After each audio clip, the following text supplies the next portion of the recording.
You've already said the Bliss team watches content creator vids, but they also listen to the Countdown to Classic podcast.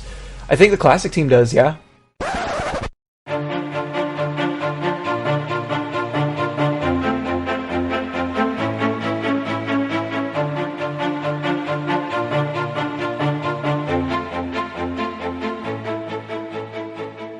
What's up, party people, and perhaps the Classic devs too, and welcome to Countdown to Classic. This is a podcast that educates, informs, and gossips about World of Warcraft Classic. Each week, we discuss the news, hot button issues, and content of the highly anticipated Classic servers. I'm your host, Josh Corbett, and this is a show where it's not my opinion on World of Warcraft that counts, but yours. If you're new to the show, Countdown to Classic goes through your expert input on everything relating to the upcoming release of World of Warcraft Classic. And guess what, everyone? Countdown is 1 year old. I honestly never thought the show would be here 1 year later when I aired episode 1 on February 25th last year. Thank you so much to those of you who have been with the show since episode 1, and I know there's some of you out there. Those of you who got in during the first few months, the last few months, or just found the show in the last few weeks, thank you so much to all of you for helping make Countdown to Classic what it is today. I can't wait for this year and what it has to bring for us. And let's kick the second year of the show off with a bang, as I'm really excited to finally be able to bring you today's featured call. I recently sat down with Chimly, an avid musician and trained operatic singer, to discuss all things music in vanilla World of Warcraft. As you'll soon hear, this call took a lot of editing, but the effort has produced what is now my favorite call that the show has taken, and we've taken a lot at this stage. So if you happen to enjoy the call as well, then please do comment in the Discord or on Reddit with what you thought of the call once you've had a listen, and let us know what your top 5 songs in the game might be. After that one, we'll take another listener call about the economy, and then we'll quickly hear from the forums all about Undercity. Then we'll finish up with some memory lane and be done for the week. Now, you all know the drill by now. This is a community-based podcast, so if you like what you're hearing, please join the Discord and keep the conversations going with us all over there. Also, follow the show on social media and email me at feedback@countdowntoclassic.com if you'd like to call into the show, make a suggestion, or just say hi. Everything you'll need is in the show notes for each episode, along with the link to the Countdown to Classic merch store if you're looking for t-shirts, coffee mugs, etc. to show off your love for Classic and the show. But for now, let's start the show with Calling Countdown.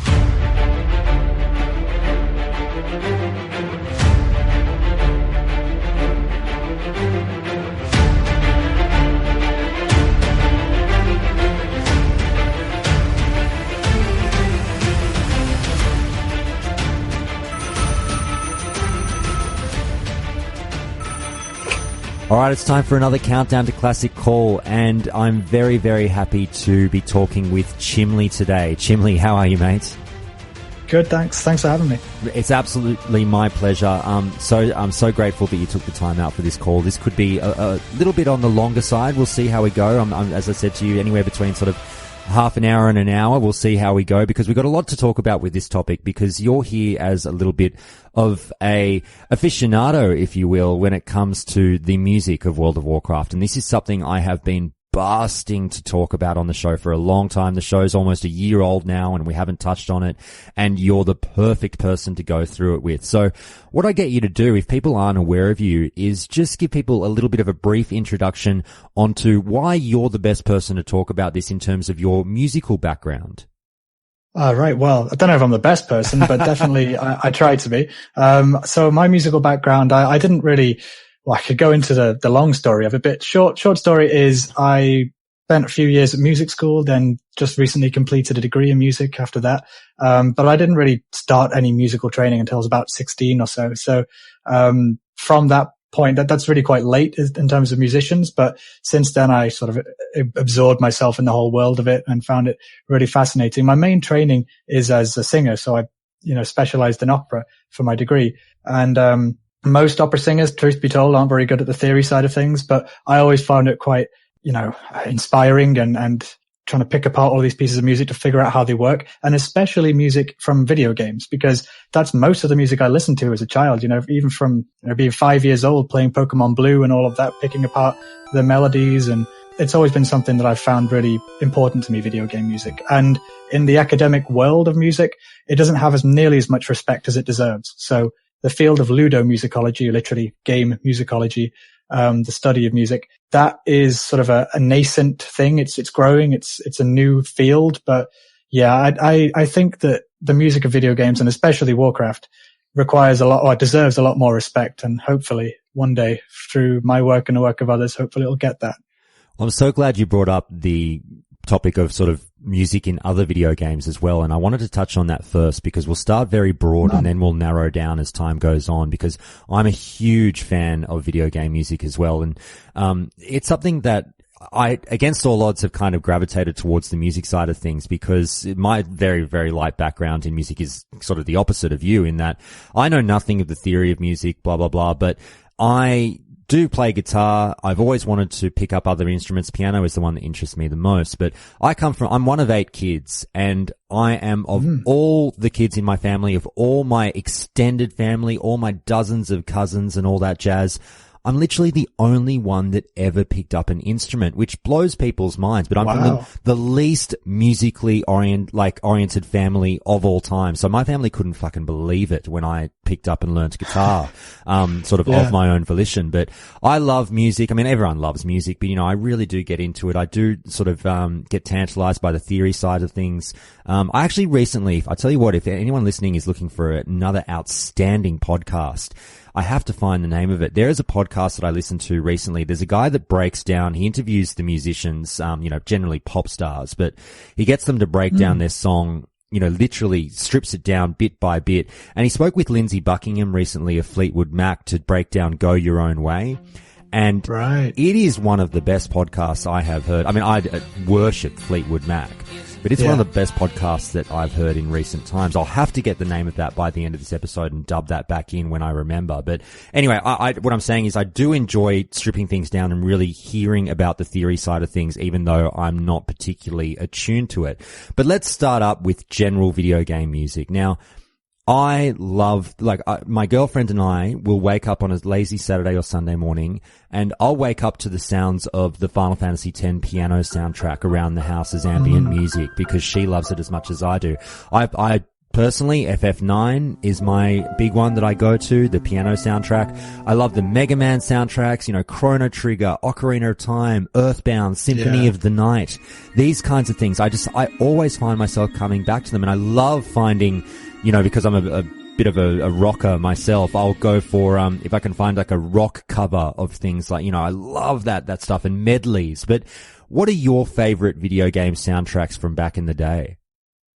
That's a hard question, because I know the Final Fantasy music is really good, but I've not played much Final Fantasy stuff. That's blasphemy. That's blasphemy on this podcast. Well, I know, mate. But I've played one DS game that had Final Fantasy. It was like 7 or something. It had, what was the name? You mean 4 or 6 or? You go to the moon at the end of it. I know that's that. 4. Final Fantasy 4. Yeah, I really enjoyed it, but that's the only one I've played. My friends have played me bits of Final Fantasy tracks, and one day, with my Skullcraft series, I plan to branch out to other games eventually, but I'm going to stay with Warcraft stuff for the meantime.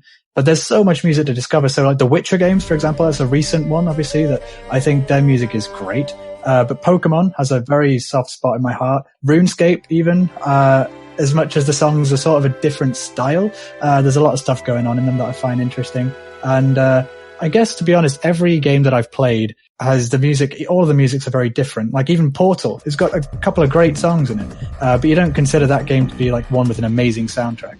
You got stuff like Bastion, that has an amazing soundtrack. Yes, I just played that recently and I loved it. Yeah. I've listened to that album so many times. It's someone Darren Korb, I think is the name of the artist on that. But yeah, he does a lot of really cool melding of digital effects and guitar playing. It's very clever stuff. Well, I found that it's funny you bring up Bastion, because I say to myself, much like with, music in general, I certainly, I know a lot of people, we gravitate towards the stuff that we grew up with, and as we get older, and certainly people sort of in their mid-30s and onwards might agree with me a bit more on this one. As you get older, you tend to kind of stop taking on board new stuff. I would say many people, not everyone, but many people are like, I'm kind of done with my musical library. If I haven't heard it by now, I kind of don't want to hear it, and I love my old stuff. And that's how I was with video game music, and now I play games and I just don't pay as much attention to the music, and I certainly don't go and find it afterwards. But with Bastion, that was the first game that really grabbed me in many years, where I've gone, fuck, this is a great soundtrack. Yeah. Yeah, there's two songs that are sung, Build a Wall and I can't remember the other one off the top of my head, but they are amazing. Like, just if you were having that on an album with a singer, I'd love to do a cover of them, that sort of song.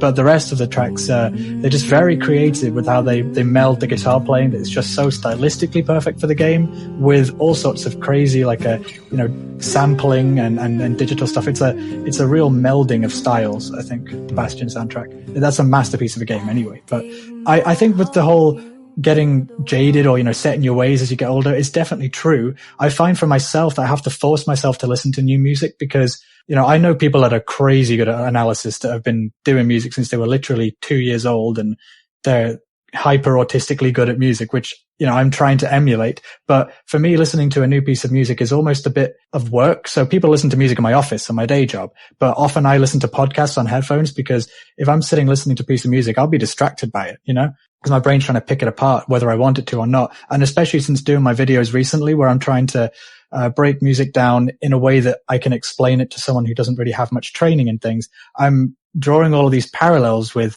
metaphors and weird, like, linguistic things and trying to write nice stories about music. So yeah, I totally get what you mean about the sort of the processing burden that new music takes on. It's almost a job to listen to new music in a way. You have to create a new space in your brain. And definitely as you get older, I think that gets harder, but it's definitely worth doing at the same time.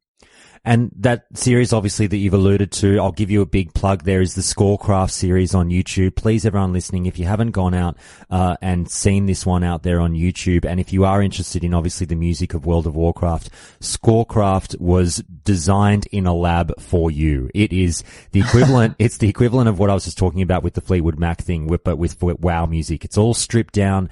Chimly goes through this song, all the songs that he's done from the ground up, and just breaks down every little component of the piece and tells you why it works and sort of why it's unique to World of Warcraft. So again, Scorecraft, find Chimly on YouTube. But Chimly, if just before we leave this generic kind of video game music topic, if you were stuck on a desert island with one video game track to play through eternity, what would you go with? It's a difficult question, but at the same time, it's an easy one, and it might be cliche or whatever, but I'd have to say World of Warcraft, to be honest. Any one particular song? Oh, any one particular? Now that is hard. Depends what sort of island I'm on, If I'm in an island in the middle of the fjords of Norway, maybe Grizzly Hills. What if it was a party island? Party island. Oh god, a party track in World of Warcraft. Like maybe the panda music, from the Panda Inns. That's quite party. But I think the one that I listen to every day when I go to bed is the Azimir style music. It's sort of a bit obscure. Not many people really remember that off the top of their heads, but I highly recommend listening to Azimir style. I'm literally writing a script for it right now, and it is so. Well, for one, you say I break everything down in my videos, and I wish I could, because I'm trying to pitch it at an audience that hasn't got any musical training. I have to leave a lot of things out that are just way too complex to explain. But there's a scale that they use in the Azimir style music that I was talking with some musician friends of mine who are really high level and stuff, that we can't figure out what's going on. It's a scale that is entirely unique to that track, basically. And the more that I peer into the music of Warcraft and try and explain it through metaphor and stories, the more I think, this is a masterpiece. How have they managed to create something that so perfectly reflects what's going on in the game? So yeah, I'd say definitely the music of Warcraft in general probably is my favorite.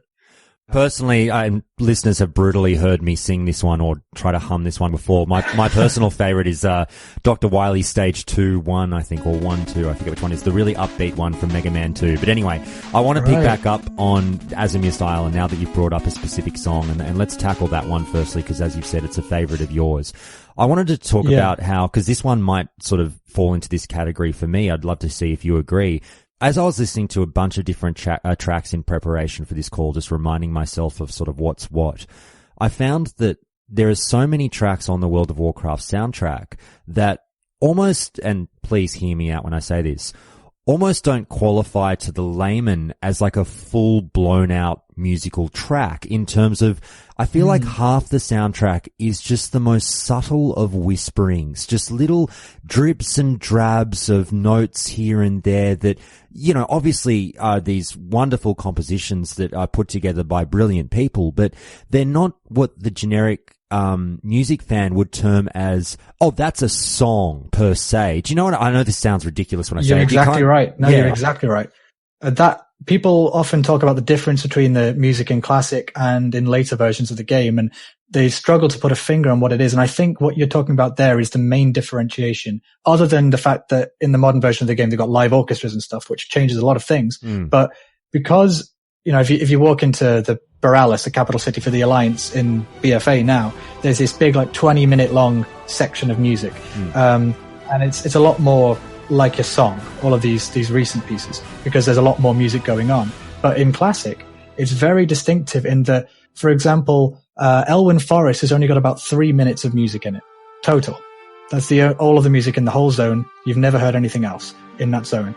And yet you don't feel like you're hearing 3 minutes on repeat. And even within those 3 minutes, there's about like 50-second chunks, a few of those, being repeated, you know, never endingly. And you think, how can that sustain a character grinding throughout, you know, 10 levels and, you know, going back there all the time? But it's because I think I must have mentioned this to the Dev Talk guys, but it's very much like old horror movies before they had the special effects budget, you know?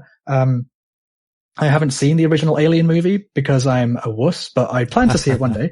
But get on it. I stayed away for a long time as well because I'm a wuss as well, but it's actually not that bad. Really? Okay. Well, I definitely want to try it. But the way they managed to make things scary back before they had loads of CGI, was not showing you anything, just showing you little bits and pieces of, you know, a tail here and there and something that's really obscured and you can't quite see the monster. That's how classics music works. So you get suggestions of themes and it doesn't quite finish and it fades in and there's a little melange of sound here and you think, oh wow, that's nice. And then it fades away. And in your brain, it's sort of processing that and extrapolating it so that, you know, you're not seeing the full picture of the scary monster, but your brain's imagining it to be really super scary. And it's the same thing going on with the music. Less is more, effectively, to put it into 3 words. Less is more. And your brain fills in the blanks. It's a great analogy to make. I mean, basically, you'd be suggesting that Jason Hayes, the main composer of the World of Warcraft soundtrack, is effectively Steven Spielberg, and the soundtrack is Jaws. It's the shark. Yeah. Well, there's a whole team, like 5, I think, of the guys that did it in Classic, and they're just, you know, masters of minimalism in that way. I sort of wish they made a whole symphony out of this stuff, which you definitely could, but for the Baron's music, for example, they have a lot more atmospheric noises like rustling and the blowing of wind inside the tracks. But often you'll have like a single instrument, like in the Barons, you'll have a single like clarinet playing this melody that we all know so well. And they really try and evoke a sense of this music could legitimately be coming from this physical place. And for my dissertation at the end of university, I basically teared apart all of video game musicology and said, no, you're all doing it wrong. And this is a topic for maybe a separate podcast. It's very deep, but effectively what they try and do within the classic music a lot of the time is make something that is plausible to actually come from that geographical place. You know, if you imagine the Barons as a sort of metaphysical reality, you know, that it actually exists tangibly in our heads, you know? For example, Stormwind isn't real. but each of us have a geographic understanding of that. It exists in our brains, and it's more real for me than Washington, D.C. is. Yeah. I've never seen that. I've got no reason to believe it's real. It might be a conspiracy, you know? That's fair. Everyone's just said, yeah, Stormwind is literally more real to me than America in general, or Australia, for example. Well, we joked recently on the show that the Barrens looks like half of Australia. So to Australians, we've been there.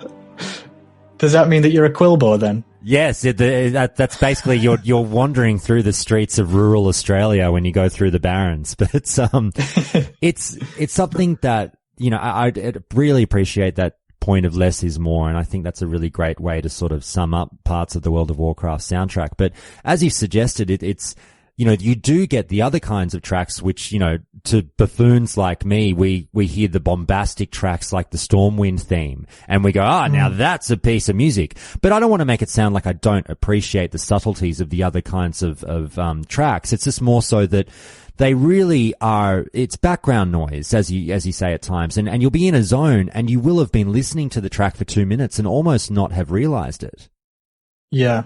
They do some special things with the harmony of the track. So this is quite deep theory. I don't really want to get into it too much because it's maybe boring for your viewers. But basically in music, a lot of the time, especially in Western classical tradition, you have, tension and then resolution. So there's something called a perfect cadence, which is basically how you bring a musical phrase to an end neatly, which is chord 5 to chord 1. And so you go 5, 1, and it's, it feels like you're home again. It's like a musical full stop. But if you feel that in something like a background music in a soundtrack, that will sort of jolt you out of the ambience of the music. And so having that sense of resolution means that something's finished.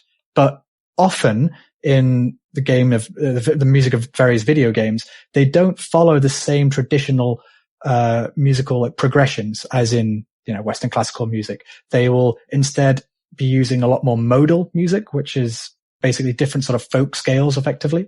And instead of having a perfect cadence like chord 5, 7 to 1, they might do minor 5 to 1, which is less resolving and stuff like that, where it's effectively evoking something that happened in the beginning of the 20th century, which again, obviously is a bit too much information, but very much what they're doing is clever subversion of musical theory so that they avoid any proper resolution, which allows all the music to be timeless and just keep going ethereally on. And you never really feel like it's finishing or that it needs to finish. They basically neuter the sense of momentum in the music. It's very clever. Well, it's definitely something that I wanted to touch on, and you've kind of gone there a little bit now in terms of, did you feel that there was a particular era or any kind of piece or anything like that the team may have drawn vast amounts of inspiration from? Like, do you listen to the soundtrack and go, oh, I completely know what these people were listening to while they were putting this together? There are elements. I'd say the closest thing, if you were to talk of to the classical tradition, maybe would be national romanticism. That's like early 20th century, like Grieg and stuff like that. People and Sibelius, who they did a lot of music that was trying to evoke natural scenes. But to be honest, the main feeling I get when I look at this music, and especially when I analyze it, is that it's incredibly original in that it is very idiomatic of fantasy music and of game music and maybe film music as well. Because film music has to do this, it's got a similar end game in mind. It's a similar function.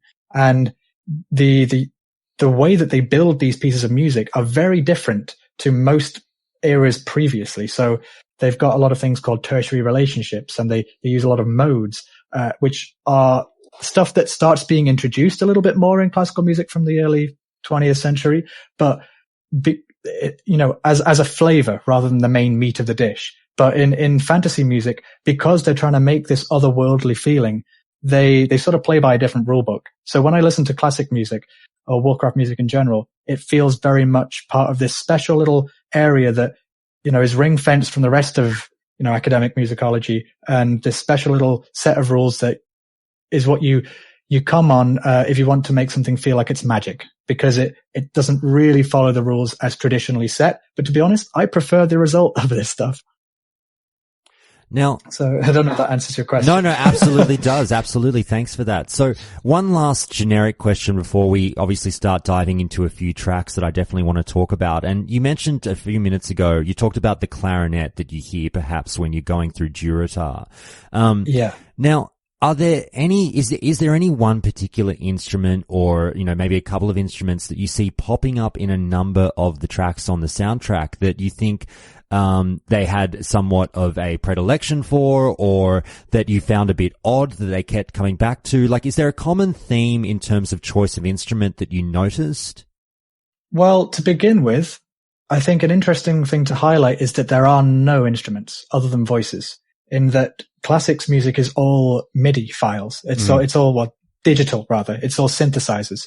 In later versions of the game, they had the money basically to afford to hire instrumentalists to actually record live, which is a very different thing. Writing for a real instrument, the harmonics on it, the actual technical requirements and limitations of playing it, that you can do a lot more different things, and you have to think very differently when you're writing for a real instrument and a real orchestra. So for example, if they were to re-record the classic soundtrack with a live orchestra, I'd consider that to be big changes, because you just couldn't make the same sound. But so the fact that they're choosing synthesizers in the original is probably to do with cost more than anything else. But I quite like how it sort of makes it difficult for me to figure out what instrument they're using, because they sort of meld into one another a little bit. But I'd say if I was to pick an instrument, maybe a family of instruments would be woodwinds. So flutes, clarinets, bassoons, oboes, and even the horn, the French horn, which technically is not made of wood, but it was invented to bridge the gap between brass, which like trumpets and stuff, and woodwind. So it is made of metal, but it sounds very mellow. And they use these instruments for a lot of the melodies. I don't exactly know why they do that. I think horns are very regal and noble and sort of uplifting. They're, used in war, a war horn. But yeah, French horn is a lovely mellow sound, very warm, rich sound, which just sounds great. But the woodwind, I think because you've got the different varieties, like the flute, which is a bit more airy and a bit lighter, a bit more feminine potentially, or just a little bit less, brash, that can have a character to it. And then the oboe, which is very much more cutting through the texture. It's the double reed instrument. So you think of Gabriel's oboe, whatever. Oboe music is very distinctive. It's got a very distinctive sound to it. That's another character. And same with clarinet, same with bassoon. They can use these woodwind instruments together. So like, for example, I think in the Barrens does this, but definitely happens in Elwyn Forest, whereby, it has the beginning of a melody played in a flute, for example, then it might be answered by the bassoon. And it's a similar melody that's being played in a slightly different form by a different member of the woodwind family. And it feels like it's different characters in a zone, or, different people telling a story. I think they used that very well. Excellent. Well, look, let's get into some tracks and, sure. give the people the hardcore music chat that they've been gagging for now that they've heard that great introduction from you. So, everyone has their favorites. And, I don't dispute, because I know I've got a few, that some people have tracks on the soundtrack that they're not particularly fond of as well. I'll get to some of mine later on. But I wanted to start with a track that I really wanted to get your thoughts on, because it's one that it's, something that comes up so often when we talk about, what your favorite song in the game might be. And that's in, where we find in the areas of Teldrassil and also, somewhat in Ashenvale as well, tied to these Night Elf regions of the game. And everyone talks about the Night Elf starting zone. Oh, when that Teldrassil music kicks in, just shut the door. Here we go, baby. I'm home. Tell me why, and because I think this is one of the most quintessential pieces of fantasy music that we've come across in a game. Tell me why everyone loves it so much. Oh, dude, these tracks, I used to love them so much, but now they just fill me with fear. Not because I don't like them, but because I love them so much, and because everyone loves them so much, and I haven't yet done a video on them, because, when you just want to do something justice, and you psych yourself out, because you think, how am I going to ever live up to this great work? So, yeah, I've been looking at those, and I definitely plan to do videos on them soon, but having not properly analyzed them yet, I'd say that the main thing that's going on, so there's a lovely texture, what we might call the timbre of instruments. That's like the special sound that each instrument has, which comes as a result of the different harmonics. So, for example, a violin and a viola. They're both very similar instruments, basically a stringed instrument, pretty similar size, but they'll have different harmonics to them. And so, that's what timbre means, basically, the individual quality of sound of an instrument. And so in the texture of these pieces of music, they've got all sorts of harps playing and strings. It's very, luscious. The fills a lot of the, imagine if you saw like the spectrum of light, the spectrum of sound also exists, and it very much fills that. It's a rich sort of sonority to it. That's one element. I'd say another element, I talked up with this with the Deaf Talk boys, actually, on my interview with them, and it uses a scale, a mode, that I think is used very similarly in the music of the Lord of the Rings, in the elfish places. It might not be exactly the same, I haven't checked, but it's very, very similar. And it because it is not using the traditional like major or minor scale, it evokes this sense of wonder. It's like, oh wow, this feels different. Oh, this is strange. I don't exactly know what it is, but it works, but I don't know how it works. It's not something I'm used to hearing. But I know I've heard it before in other fantasy works that talk about elves, and so it makes sense. It feels right. I think that's an element to it.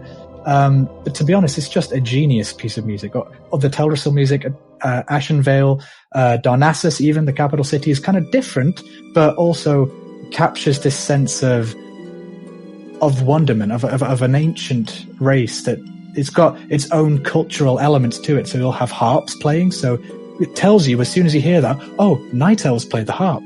In this universe, this is an instrument that was made by these people. And it gives you all these elements of extra lore that you're not maybe consciously aware of, but you will associate different instruments with these people, and it'll build your understanding of that bit of the game universe.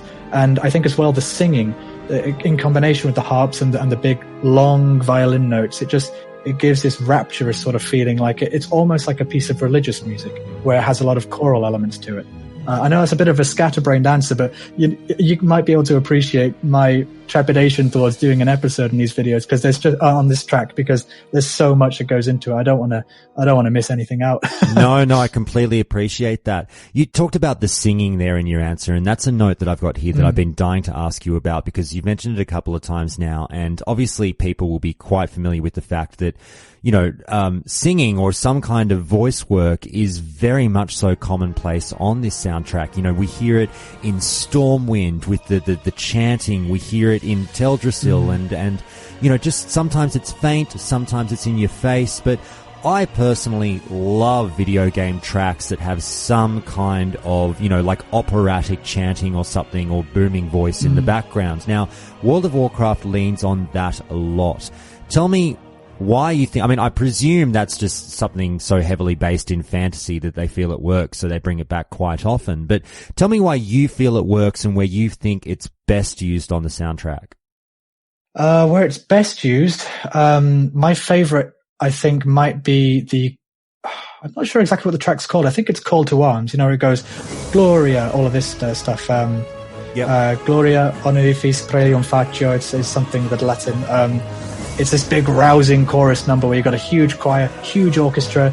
It has the hairs in the back of your neck stand up, which is literally a response to, awe. I've listened to some interesting podcasts about biology and all of that. So when you feel the hairs in the back of your neck stand up, it's like a religious experience being induced, and you're feeling of like, oh my God.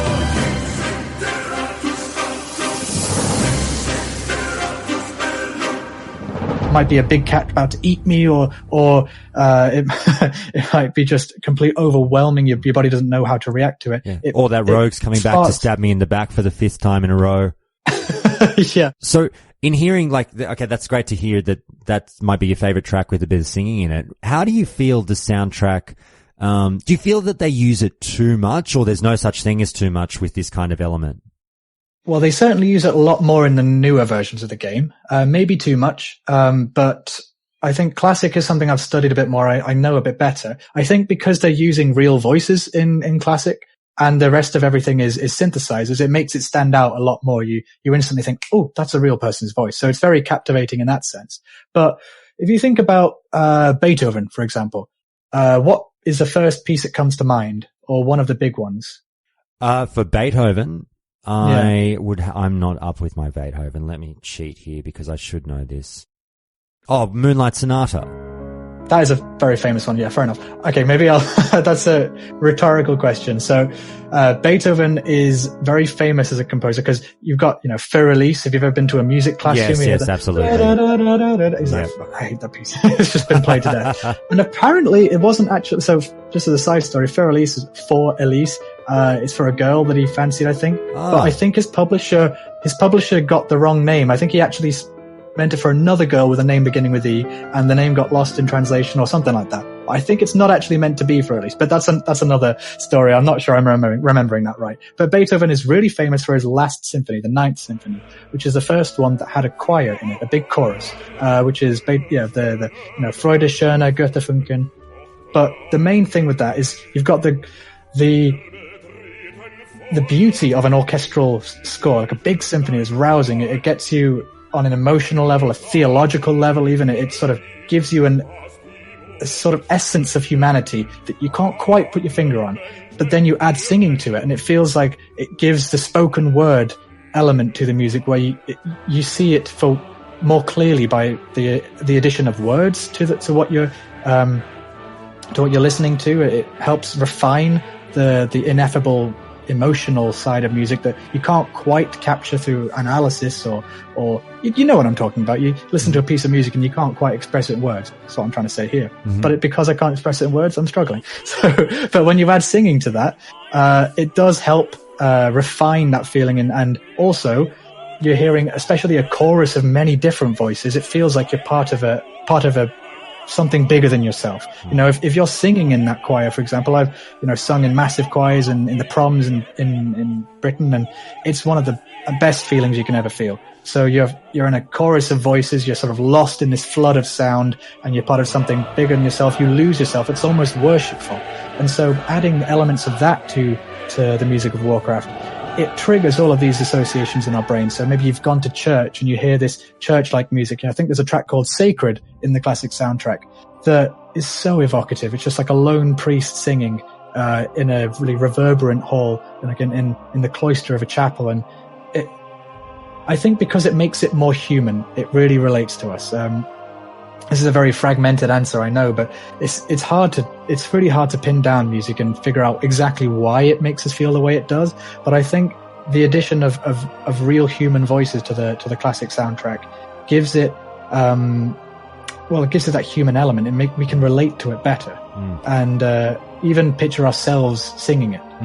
Well, it brings me back to a point that often comes up when we talk about, what you choose to do in a fantasy game, because obviously people like to give a lot of stick to people who play humans in the game. They're like, rolling of the eyes going, yeah, way to go, idiot, play a human in a high fantasy game. Ha ha ha. You know what I mean? But in terms they just want that rep bonus. Yeah, exactly. But I've always personally been fine with it, and everyone can laugh at me. But as you say, I think it comes back to a point you just made in terms of, you get that evocation from the human element. You hear a human voice in a fantasy world. And I think that comes back to part of the reason why I know sometimes if I ever roll a human, I like feeling what I would do in this fantasy world. Humans are there because it relates back to us. As if you were dropped in this world that everything was different, everything's weird and wonderful and wild, and there's different races and everything's high fantasy. There's still, there's an anchor that you can tie yourself to in terms of, I'm familiar with this, yet I'll still go and explore the unknown.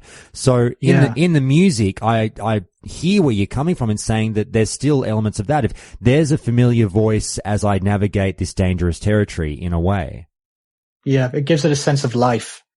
Absolutely. Now, I wanted to bring up again something that you talked about a little bit ago now in terms of, you mentioned Lord of the Rings, and obviously, everyone's seen the movies, we've heard the soundtrack, amazing and all of that jazz, but also just the kind of tracks that we equate to that. There's a certain style of music that we go, holy shit, that sounds like Lord of the Rings.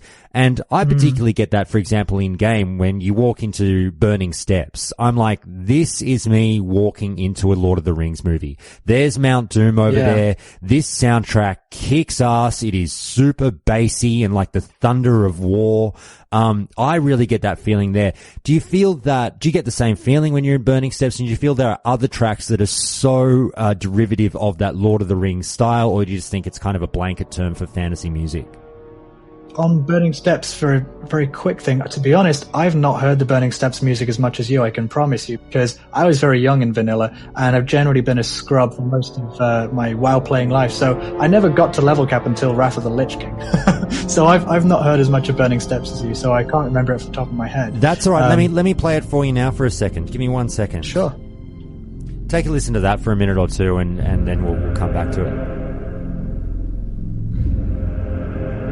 Okay, so you've got the ominous singing, like la, that thing. You've got some bass brass.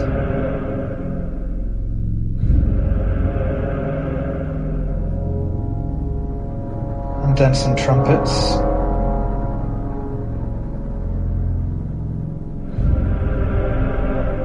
Okay, falling semitone on the voices.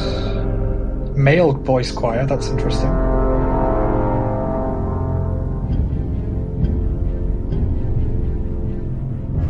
Oh shit! I need to... Oh, I think I've just discovered something very interesting now. 1 second, let me just listen to it.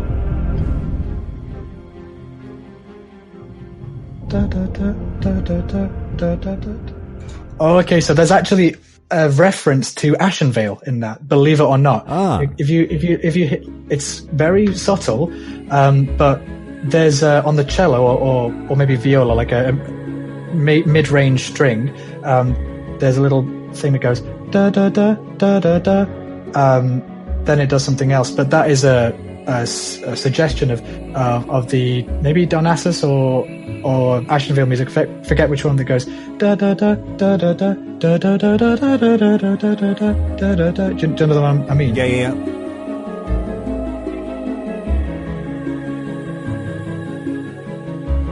Yeah. So there's a lot of references between other tracks in Warcraft. That it's very clever how they've done that. So yeah, I can talk about this track then very quickly now if you want. Yeah, sure. And I tell you what, just listening to you work that out on the fly, I love watching musicians go to work, and the kind of musicians that can just go, they can hear 20 seconds of a song and go, oh yeah, I'll play that back for you right now, and sit down at a piano and be like, I'm so fucking jealous. Like you. Anyway, the way that the level at which your brain works as a musician, I'm very, very jealous. But go nuts. Talk about that one now. So in terms of the Lord of the Rings kind of feel. Well, yeah, it's a weird thing to put your brain through. I've definitely noticed over the years of training, because I started very late in music, quite a disadvantage. I've felt like an area of my brain get bigger for music, like, hearing your toilet, not just flushing, but flushing at a note and sort of hearing the world very differently. It's been, because obviously I'm an adult when I've gone into music, or a young adult. And so do you tell been aware of it. Do you tell people when you go into the bathroom that you're not going to the bathroom, you're going to make music? I think they'd maybe get me sectioned if I did. But yeah, I've been sort of consciously aware of my senses changing. It's been very strange. But yeah, so listening to that little track of Burning Steps there, very obviously you've got this oppressive bass brass section just playing one note, like it feels like there's something standing over your shoulder. It puts you on edge, like ominous brass music, and then some trumpets playing little snippets of sound, like little fanfares that are reminiscent of war, because trumpets are war instruments originally. So it sounds like, maybe something's going to happen, a battle's about to be fought. Like, people are communicating with trumpets, and there's a male voice choir singing, which is also associated with war, but because they're singing falling semitones, like la la, those are the two notes they're doing, and it's falling onto these, like going high and then falling onto the note just below it. It's like a bit of it creates some sense of unease, like and you're not sure where the tonal center is, you're not sure where the home chord is, and it's very much like something's about to happen. Also, this is the music of Jaws, like da da da da. Yeah. That's the reversal of that same pattern. So it's a falling semitone rather than a rising semitone here, and it creates this sense of unease. Like, okay, which one's the main note? Is it the first one or the second one? It creates a lot of unease in someone's brain.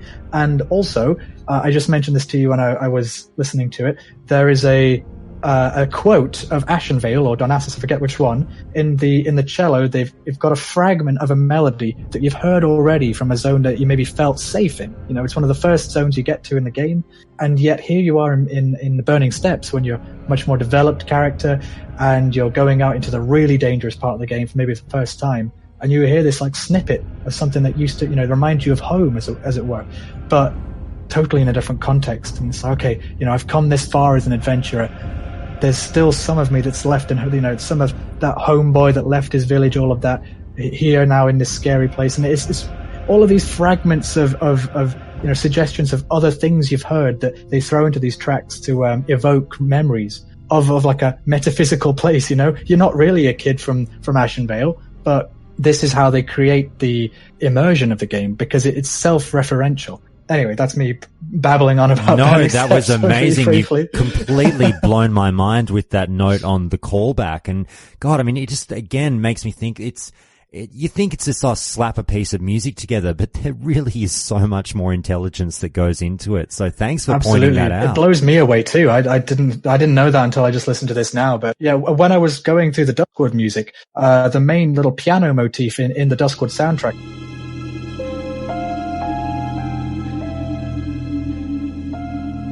I call this out in my Scorecraft video. This blew my mind when I was listening to it, because I thought, hang on a second, that's familiar. So basically, they've got a snippet of the Elwyn Forest music.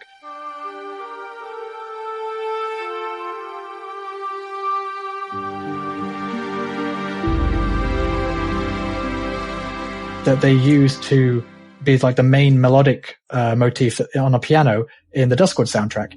And it's basically the only piece of real melody in the whole track, because it's quite, spooky and ambient.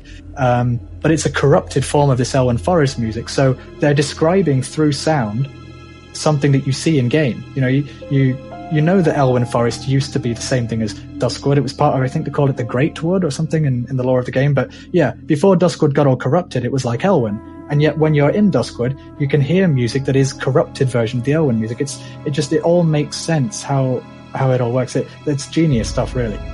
But it's fascinating for me too, because I'm basically learning about the game through doing this, And I definitely wish I could remember the name of what Duskwood used to be, considering I've done a full lore segment in the recent past. But anyway, I will say that you talked about... sorry, I've got to hear Brightwood. Brightwood is what it used to be known as. Oh, Brightwood, that's it. Yeah. Now, it's something... You mentioned the trumpet being known as somewhat of an instrument of war and what we typically might associate with war or what was used. Something that I've noted down in a lot of these tracks that I listen to is the drums and that really deep, bassy thunder. And we hear the voiceover at the start of the game talk about, the drums of war thunder once again. And I've found that that's a theme that comes through a lot of these songs. And it's interesting, absolutely, I'm with you, the trumpets of war as well. But I feel like that drums of war theme is just hammered into us throughout as well. Even from starting zones, like it's relatively subtle in Tirisfal Glades, where just this beat, this earthy beat comes along like you are marching along to war. Do you find that pops up a lot? I hadn't noticed it in Tirisfal. I could listen to it again. And because I know there's in the Undercity soundtrack, there's interesting percussion. They use like bits of xylophones that sound like almost as though you're drawing a beater across, a rib cage, and interesting stuff like that. But yeah, there is a lot of warlike music, especially in the orcish zones. They have a lot of war drumming. But yeah, listen to Tirisfal very quickly. It's incredibly subtle. Yeah, because you've got a lot of like a whistling of the wind in the bushes and all of that. Okay.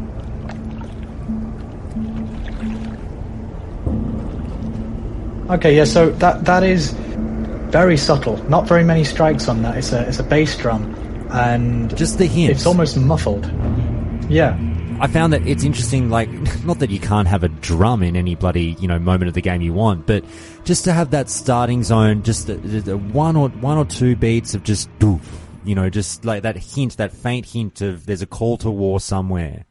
Yeah, well, yeah, exactly that. It is the less is more thing again, because in the orcish zones, they've got a lot of drumming that's sort of... It's emblematic of their culture that there is a lot of drumming, and especially the Tauren, which we can talk about in a sec. But here in Tirisfal, there isn't much drumming at all, actually. It's mostly not any drumming. But then when you hear one, and it's a heavy beat of a very large bass drum, it's very rumbling and obvious. It's very rousing. You're not gonna miss that. it just jolts you out of your playing. And in a zone like Tirisfal, what are they trying to do in Tirisfal? They're trying to make you feel spooked and on edge to get you in that feeling of, oh crap, there's undeads everywhere. This is a spooky place. And then, suddenly they hit a bass drum and you've not heard any percussion for a while. And it does literally make you jump. Or, a little bit, maybe subconsciously in your brain, you'll be hearing that and think, oh God, that's a bit of an upset to what I've been listening to so far. So yeah, they're trying to musically invoke an emotional response in the player by doing that. But also because, the instrumentation there, bass drum, yes, you would be using that in sort of military context as well. But also, yeah, it's almost like, the tolling of some death knell, a bell tolling in the distance. It's got this sort of foreboding element to it, a single bass stroke, and then one a little bit later, and then a big one, punching through the texture of the melody. Not very regular beat either. It's sort of making you think, okay, what's causing that? Where's that going? All of these questions start being asked by the musical part of your brain, like the auditory processor, that you're thinking, okay, I need to understand how this is working, and it's putting you on edge. I think that's what they're doing in Tirisfal. But in for example, in the Tauren music, it's a very different thing they're doing with the drumming there, because you'll know actually that there are drums all over the place in Tauren villages and in Thunderbluff, and there's actually a drum shop in Thunderbluff. You can't actually buy drums, but they actually have a role-playing drum shop there with someone who would sell you a drum if you could get one. And the drumming in that context is, I talk about this in my Thunderbluff video, it's sort of religious. It's a religious thing they do there. They all drum and get into this trance of drumming as sort of a reverence for their ancestors. It ties into the lore of the zone, and it teaches you about what the Taurens are like. So just as we know that the Night Elves like to sing and they like to play the harp, we know that Taurens drum. And so it gives you this cultural information. And for example, even going into Burning Crusade, the Blood Elves. What do you think about when you think of the Blood Elves? You think of, obviously the Lament of the Highborn, the singing, but you think of the cello, and that really, it's just an amazing piece of music. But the tune that they sing to Lament of the Highborn on that cello, it's so evocative of that particular race. You think, okay, that instrument I associate with that race of people in the game. And like you do with Taurens and drumming, you do with cellos and the Blood Elves, and maybe with humans and dwarves, like brass instruments, stuff like that. It builds this tapestry of sound that it's really crazy how they do it. So all of these instruments we know from real life, we actually have maybe more concrete associations in a fictional context with those instruments. Yeah, and it gives us all of these extra cultural cues that, you never really get told in game. Hey, we're the Tauren and we like to do drum circles, and that's how we worship our ancestors, and that's a very large and important part of our culture. But the music tells you that. And it's something that people don't think about very often, but they're actually taught a lot through their ears, not just through the quest text. We've mentioned the starting zones a lot, and I think you'll find if you grab a big cross-section of WoW fans and we start talking about what are your favorite tracks in the game, you're going to hear a lot of this. You're going to get, oh, mate, Durotar, oh, Mulgore, oh, Teldrassil, Elwyn Forest, shut up, that's number one.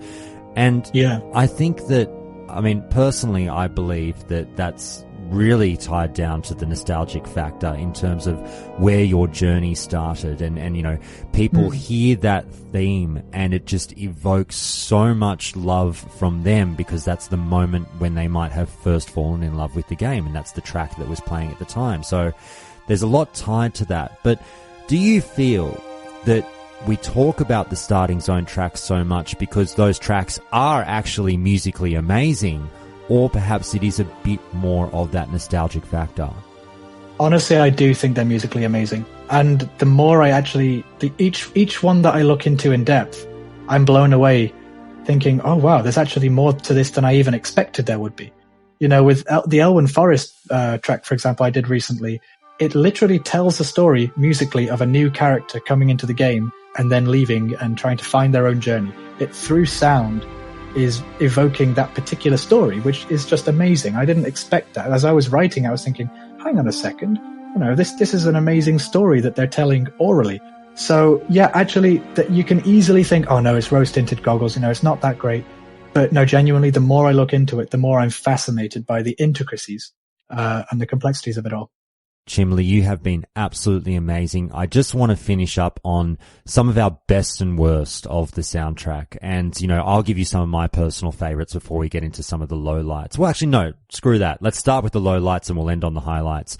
There are pieces of music in this soundtrack that I don't particularly gravitate towards. I don't think it's an infallible soundtrack by any means. And, you know, things like, and people, you know, please write to me if you disagree with me with any of these and tell me why you love them and why I might be wrong. But I feel like Red Ridge, Thunder Bluff, Duskwood, funnily enough, I don't really think is that great. And people know that Duskwood is my favorite zone in the game. I don't particularly enjoy the music because it's more that, and call me again a buffoon, because we talked about the subtleties of the music earlier where I complained a little bit, well, not complained, I pointed out that, you know, and you agree with me that many of the tracks are just whisperings, just very, very subtle easings in a certain direction musically. And when I'm in Duskwood, I just sometimes, the little bits and pieces we get are nice, but it's almost like a non-event track. It's almost not there. And perhaps they just didn't do enough to whisper to me that I picked up on. I don't know, maybe I'm very wrong there, but those are some of my least favorite tracks. What are some of yours?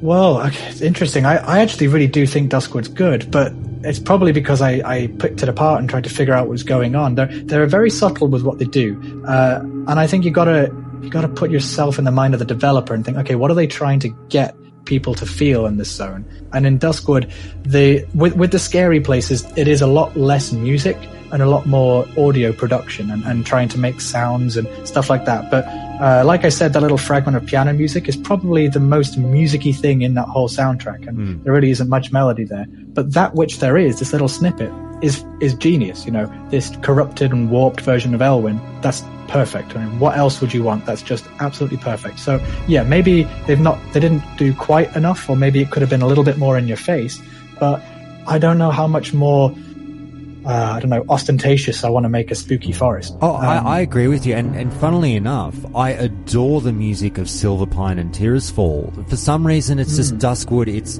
It's too subtle. Yeah, it is. It is a lot more subtle than those, that's for sure. But my least favorite tracks, and to be honest, I couldn't think of one that I don't like. Oh God. Come on, mate. I'm going to put you on the hot seat here. You got to name one song you don't like before you leave. I'm such a fanboy. Oh my God. Maybe, in the more recent tracks, like in the more recent versions of the game, maybe the Goblin music. Cheating. I know. Okay. Well, the Goblin music annoys me. Or some of it's okay. Let me think. I might have to listen to some stuff to figure it out. I wasn't expecting you to ask me about my least favorite track. The idea people wouldn't like the music doesn't even occur to me.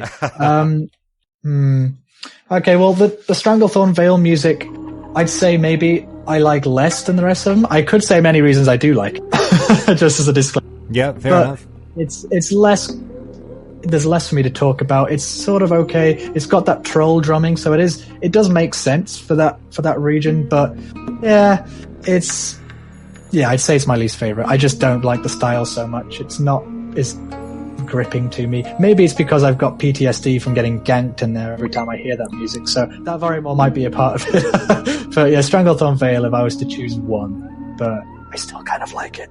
Fair enough. Now, I just want to touch on one thing quickly. I've got a post here that I wanted to read to you and get your comments on just before we wind up with our favorite pieces of music in vanilla. You mentioned how, you know, obviously the game has changed the sound a little bit over time. We've had a boatload of expansions now. The game's music has evolved. Some people feel it's devolved, and I'd love to hear your impressions on whether you think things have gotten better or worse in the music department.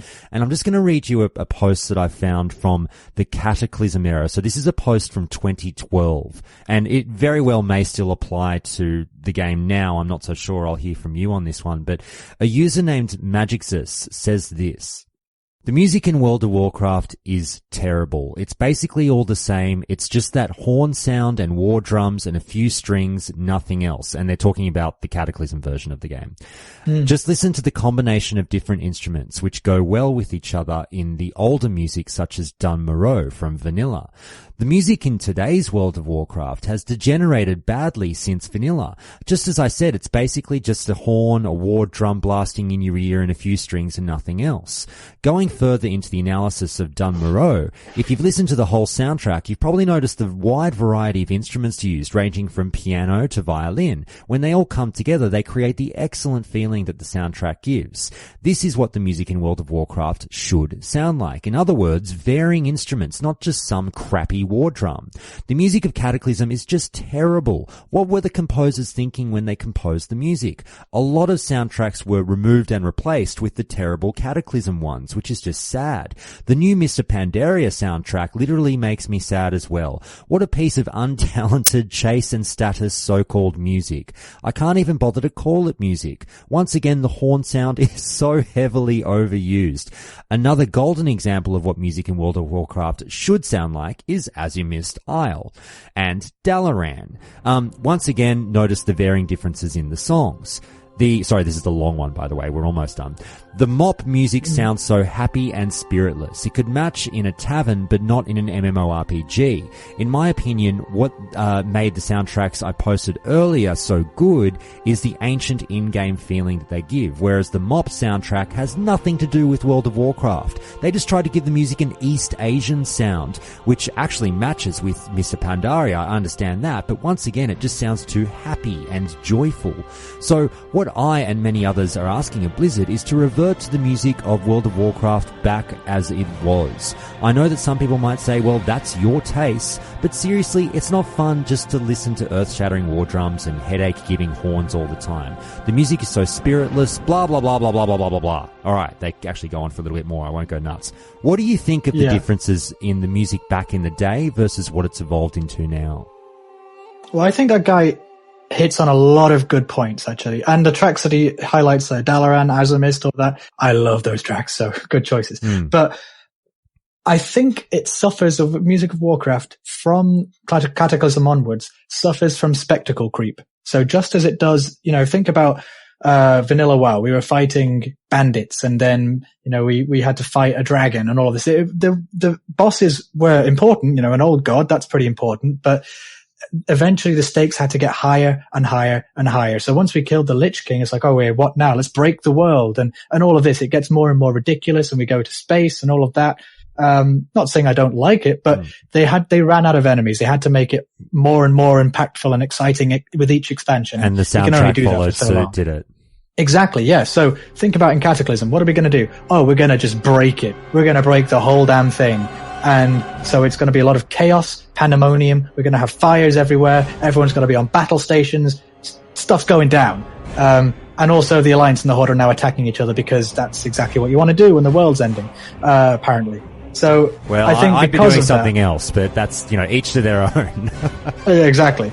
But yeah, I think because of the setting of Cataclysm, it made sense to them to make it a lot more warlike, because they're trying to give people that sense of, oh no, stuff's going bad. We need a hero. Oh, that hero's me. Great. I'm gonna answer the call, and it's meant to be rousing.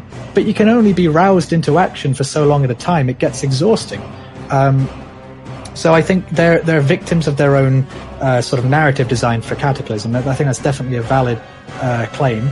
But also, when you go to Mr. Pandaria, again, you've got sort of a one flavor that's going on. So yeah, it's East Asian, and they do it very well. I guess it is quite happy-go-lucky, but Pandaria sort of was in a way. I didn't play it at the time. I was at music school, and we didn't really have internet much, at least not for Warcraft.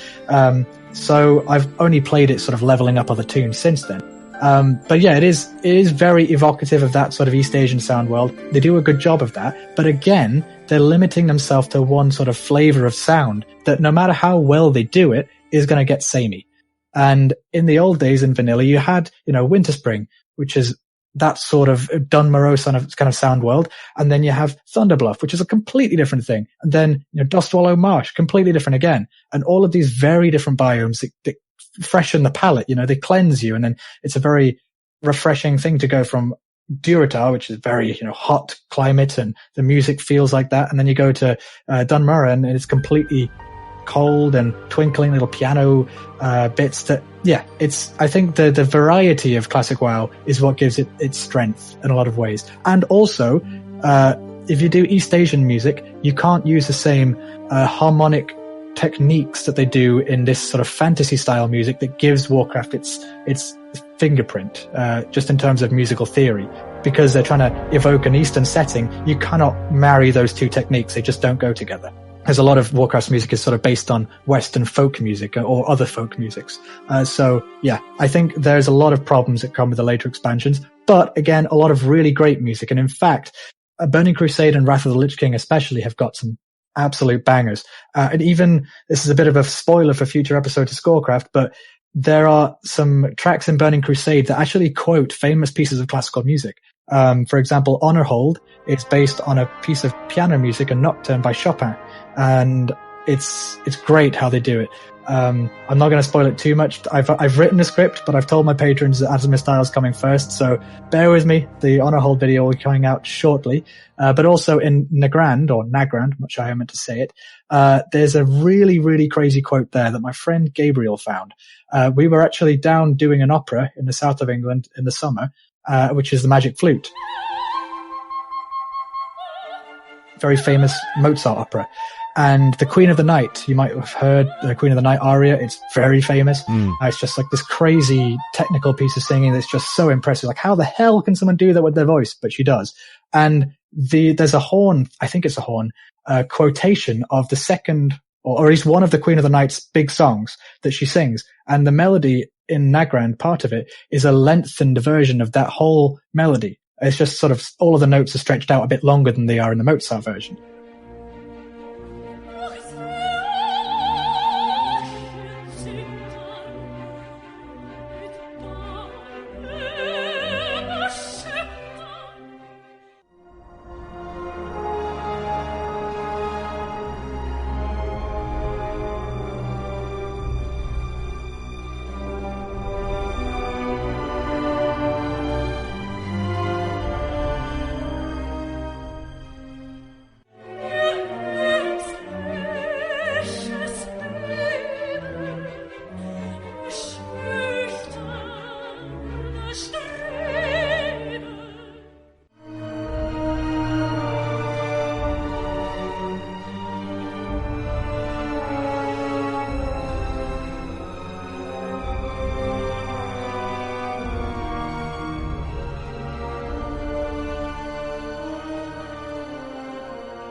And you think, oh my God, they're directly quoting very famous pieces of classical music and just sort of camouflaging them and hiding them. But it's direct nods to, okay, classical tradition, we're part of you. We are an extension of the classical tradition, and we're putting ourselves in this big opus of work saying, yeah, we're the next thing, whether you recognize us yet or not, we're in the team, we're part of the club, guys.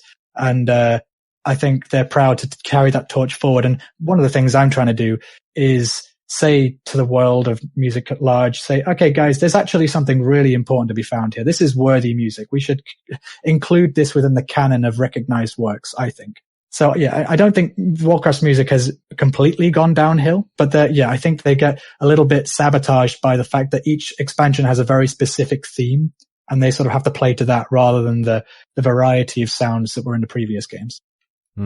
Look, we'll finish up with this. I just want to sort of pin you down to a few favorites. And again, I always like to come back to the desert island thing and say, if you're stuck on a desert island with 5 songs from the soundtrack, which ones would you take with you to play in perpetuity?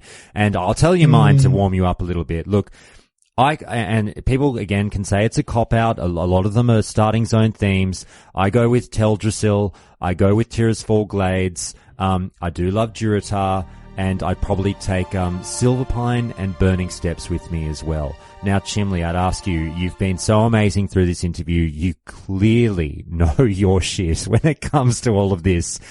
What are your top 5 tracks from the World of Warcraft soundtrack? Your choices are interesting. I wouldn't have chosen those personally. No, that's the beauty of music, mate. It's for all different tastes. Yeah. And I'm a fool as well. I'm no expert in terms of music as well. I know stuff, but I'm constantly learning. And this endeavor is sort of a way to teach myself more. But, I think if I was to choose my favorites, it's hard. And actually there's quite a few from Burning Crusade. So I think Honor Hold, it just makes me feel so many goosebumps. And I even though obviously it's my own work, but I recommend you listen to my video because I think it tells such a great story. You know, this lone bugle player, you know, defending Honor Hold and against the onslaught of the Burning Legion, and he's there playing, and the sound is floating out into the twisting nether above him, and he's playing this somber, sort of melancholic trumpet melody where he's remembering all of his fallen brethren, all of that. It's just so evocative. And then the Blood Elf music, for example, the Lament of the Highborn and that great cello, that's just a peerless piece of music. It's so great. I love it. And I'd say probably Ashen Vale, just because obviously you have to have Ashen Vale. The original title screen music, which is very clever, very cleverly produced. Just as a quick little tidbit there, it's in 7. There's 7 beats to the bar, which is quite unusual. Very, you know, things are generally subdivided into to 3 or 4. And so because it's in a strange time signature, it's instantly very like, oh wow, that's different. It's very grabbing and you remember it. So very good idea to put that as your title screen music, eh?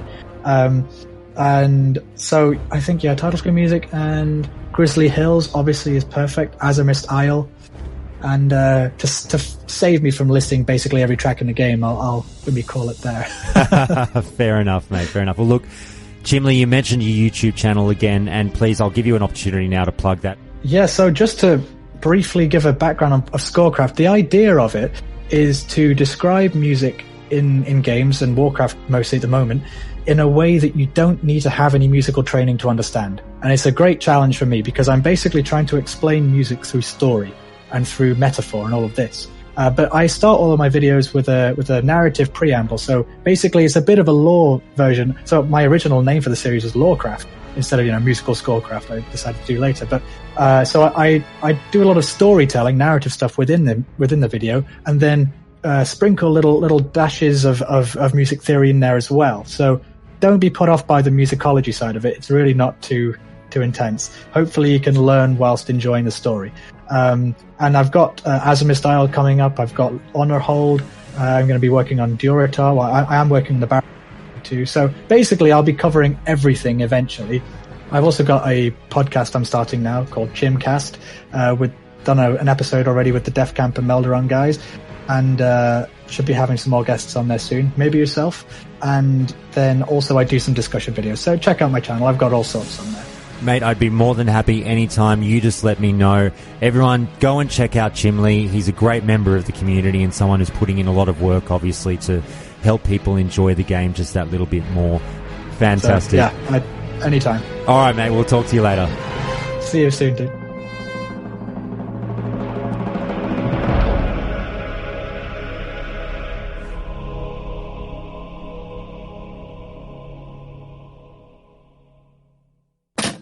Interestingly, in the long time that I've spent editing that particular call, I had a lot more time to think about some of the answers I gave in it about my favorite songs in the game, and I spent a shitload more time listening to the music in the game.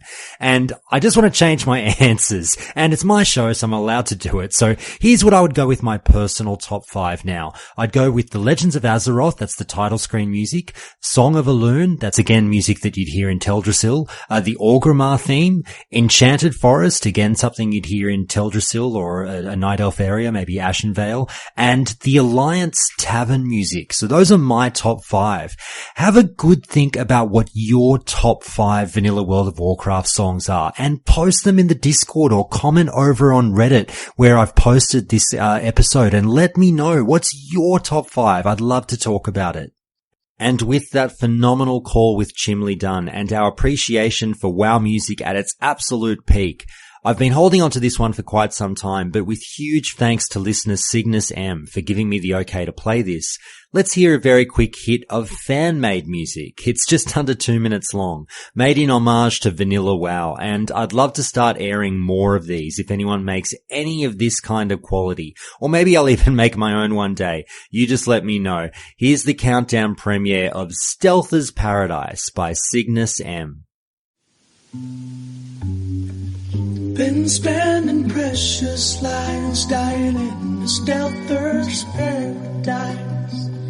Been spending precious lives dying in the stealther's paradise. Been wasting so much time on the rumbacks, and now I fall behind. Two rogues spending all their days corpse scamping away in this freaking place. Tell me why in STV, where these rogues roam free to kill you and me.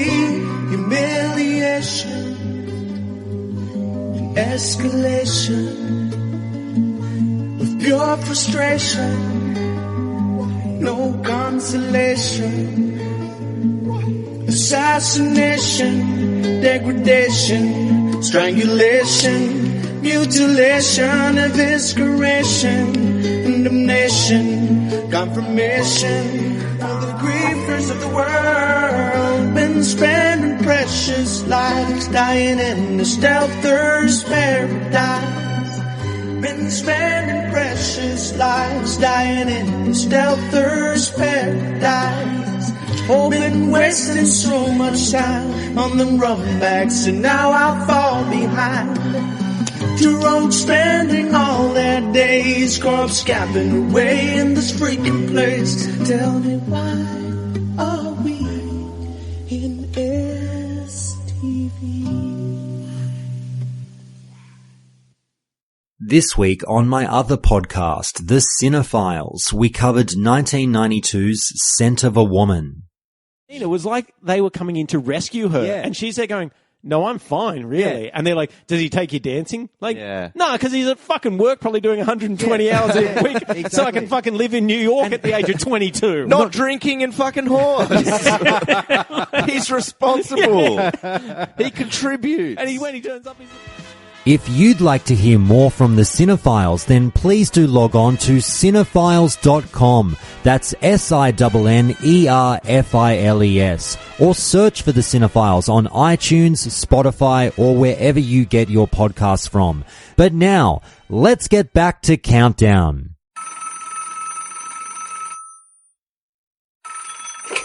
All right, we've got another Countdown to Classic listener on the line, and we're speaking with Vel. How's things, Vel? Good, really good, man. I'm glad to be back on the show. It's really good to have you back. Obviously enjoyed the last time that we spoke, and you reached out to me recently saying, hey man, I've got some more stuff for you. And we started talking about gold making, and it's funny that you brought that up because to this day, the back-to-back episodes, or the part 1, part 2 that I did last year on gold making methods with Party Pooper has still been one of the most asked about episodes on the show. People absolutely loved that. It was like a 3.5 hour chat. If you haven't heard that, go back and find those episodes when I sat down and talked with Party Pooper about the economy in vanilla World of Warcraft. And we really got down to the nitty gritty of not only how to make gold and little sort of lesser known methods, but just how the economy works in general in the game. And it was really, really fascinating to hear sort of an economist angle on all of that. And that episode sort of sung out to you a little bit. Is that right? Yeah, it did. And it's funny because the reason it did is I agreed with some of the stuff he said, but I also didn't agree with everything he said from my perspective on how I generated gold. When I played retail, I came in pretty late, and I mentioned in our last call, and I need to correct myself because I misspoke. I said that I almost reached gold cap in vanilla, which that wasn't true. It was actually in B. The gold cap was around 220,000 gold, and I got to around 170,000 during BC before I sold my account. Okay, fair enough. Well, obviously still someone, by the sounds of it, who kind of knows what they're talking about when it comes to making a buck in the game. So it's a weird two-part call, I guess, because now that you've mentioned that, we're going to be going through a few of the, again, perhaps lesser known gold making methods that you say you've been researching lately, which I'm dying to hear about. But then also, as you just mentioned, you took, a little bit of, let's say you disagreed with a few of Party Pooper's points. And let's start there. I'd love to hear which ones you thought were a little bit off the mark and perhaps if you felt a few details were left out. What did you think was not such a great method that he was maybe championing? It wasn't always the message he said. And pardon me, I guess I mentioned that I didn't write down everything that I didn't agree with on him. Like I said, it's what sparked me to contact you, and I probably should have. I did really enjoy the call, and I found it interesting that he became an economist because of his time in WoW, yeah. Exactly, like that spurred him into that. And I almost went down that same route. I remember when I was playing the game, people in my guild were like, you need to figure out how to do what you're doing in the game because you're going to be beyond wealthy. And I kind of dabbled with it a bit, but I used a lot of automated systems and like add-ons to make me more efficient, right? Yeah. Because I basically played the auction house, and I got to the point, I had so much liquid gold that I buy out multiple different products and just completely reset, which I guess was kind of tyrannical and not the nicest thing to do always, but it really generated a lot of money for me, right? And it was very effective. And that actually was my goal when I really started to get into making the gold. I was like, it's an unreasonable goal, but I literally wanted to buy out the auction house. Not one thing, not room cloth, not wool cloth, but everything. I just wanted to go through and just start from page one and just start clicking buy out and see how far I could go until all my money was gone. Mate, you know the old saying, all's fair in love, war, and World of Warcraft gold making. I guess so. But I never did it. I ended up seeing a financial benefit out of it instead. Like I said, I sold my account and my gold off with my account for real life, actual money. Are you at liberty to say how much you scored for it? I sold my account for $3,000. Wow.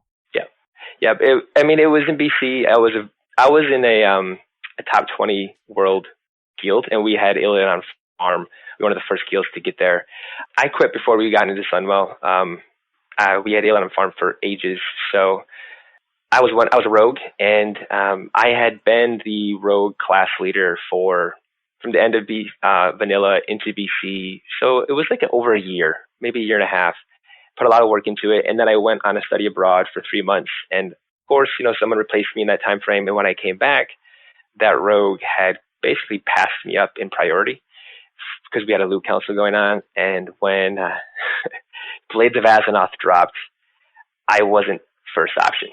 I was a sword rogue. He was a dagger rogue. He switched to sword because he got the Blade of Azeroth. Really turned me sour. And I was also kind of on the way out anyways. Right.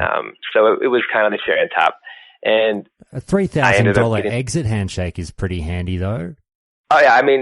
I was very happy with the result. I basically got lucky. The guy who purchased the account was insane. He had sold. Yeah, right. Well, he actually had, I was a human rogue. He had a human rogue. He had a similar situation. He had to leave the game. He sold his account. So when he came back, he didn't want to have to go through the re-gearing, catching up to par to be able to raid. And so I only got the price because it was literally the perfect fit. I had everything he wanted. He could have asked for a little bit more of the tier gear, but beyond that, it was. Out of interest, how did you find him? There was a website. I don't remember the name of it, but there was a website where, it was basically like eBay for online accounts. I think I vaguely remember that, yeah. Yeah, it wasn't just World of Warcraft. People sold accounts for all kinds of games, and it was just like this marketplace for it. They didn't take a cut of anything. It was just like a forum where people connected, and I don't know who hosted it or how profits were made, but it worked out for me. I had a positive experience. I was very nervous. I could imagine.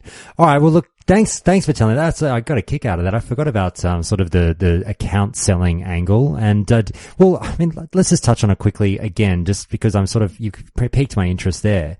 Do you know of anyone else who sold their accounts, or have you heard any other stories that made you think like, fuck, I got away with murder with mine? You heard any bad stories or good stories like yours? Yeah, I did. I haven't heard stories. I don't know many people who sold or bought accounts, but I did later on buy an account from a friend where I hope he didn't pay $3,000. No, I actually got a steal for it.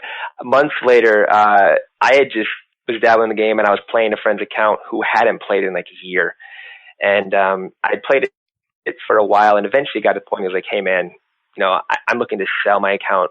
I don't want to make you buy it, but if you don't buy it, I need to sell. I need some money. And so I ended up paying like $100 for it. Mm-hmm. It wasn't any level of the account that I had. Obviously, didn't have any gold. Wasn't an Illidan rating like equipped. Was it a level 17 hunter? It was the warlock, actually. Okay. Just to dabble and play with some friends. I didn't really get too serious back into the game at that point. Just kind of something to. Too easy. All right, man. Well, look, let's get back on. I'll put you back on the main track, and the reason for this call, obviously, as we said, gold making. So let's talk about some of the research that you've done. You sort of you teased me a little bit and said you've been taking a fair bit of time off recently just to work on this research, trying to figure out how you can make some money that perhaps, are avenues that people maybe haven't explored in the past. So what have you come up with? What's the first thing that leaps, off your mind that you've discovered that you think people should know about? I mean, one of the main ways that I plan on going about making gold is, the recent guy, Hofboff, what was his name? The multi-boxer that was on the call? Helbefka. Yeah. So I've recently gotten into multi-boxing myself in retail, and with the goal of, by the time Classic launches, I want to have at least a year on all of my accounts paid through gold generation in the game. And in that process, I'm obviously going to learn some of the ins and outs of multi-boxing, which he said it was fairly expensive to get going and easy to get going. And I would agree. The initial, if you just want to be basic, it's not hard. If you want to get efficient with multi-boxing, it is a process. So there's a lot of back end, like nitty-gritty setting things up. I've watched hours of videos from Multiboxology, which is a great channel on YouTube. I don't know what I would be doing if it wasn't for that channel. So I'm going to be I plan on using multi-boxing to run instances by myself and with groups. Obviously, I don't want to play by myself. That's not the point of Classic. But it's nice to have the option to just go into an instance, right, and not have to wait for 30 minutes, 45 minutes, or an hour, or play with a pug, people you don't know. And one of the big things I want to do is I want to do stealth runs to bosses. So, having a team of 5 druids or 2 rogues and 3 druids and just farming bosses. With that, I mean, obviously that's something that is not necessarily for the faint of heart. And I definitely agree that would increase the income for sure.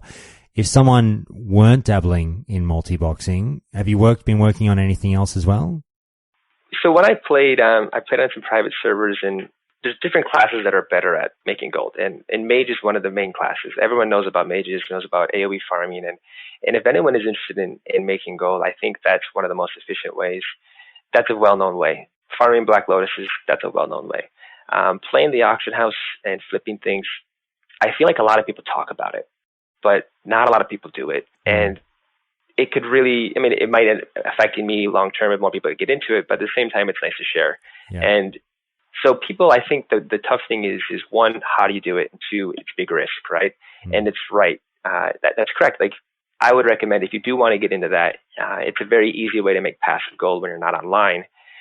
But don't just jump in. Like, do some research, figure out what items you want to focus on, and start with one, and then go to another one and another one. Like if you want to work with rune cloth, or if you want to work with herbs, don't buy all the herbs. Buy Dreamleaf or Dreamfoil and focus on that, or have a strategy beforehand before you get into it. The other thing is if you don't want to multi-box, you don't have to multi-box to do these stealth runs or to do instance running, right? It's another common way for tanks to make gold and healers is they'll do Scarlet Side Strathhome runs for orbs. Mm-hmm. Super profitable. You can also do Skolomance, I think, is where the flask recipe drops from Ross Frost Whisperer. Mm-hmm. That's a really good farm. And if you get a good group together, a consistent group of the same players, you can get these runs down to these bosses. I've heard of people doing it in like 10, 15 minutes, so you can rinse and repeat and do multiple in one you can't even reach you could almost potentially reach the instance cap per hour, right? It's so much potential gold for people. It's a lot of work though, and the thing is you have to rely on other people. Could be good, could be bad. I don't know if you have consistent friends or guildmates.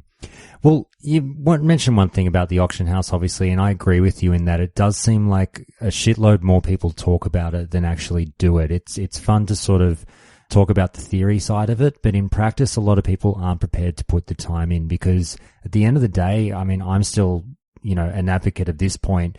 If you want to do it, it doesn't take a lot of time, but if you want to do it right, it takes a shitload of time if you want to be a really good flipper on the auction house and work that sucker like a fucking master. I mean, would you agree with that? Absolutely. And the other thing that people don't talk about is you have to be willing to wait.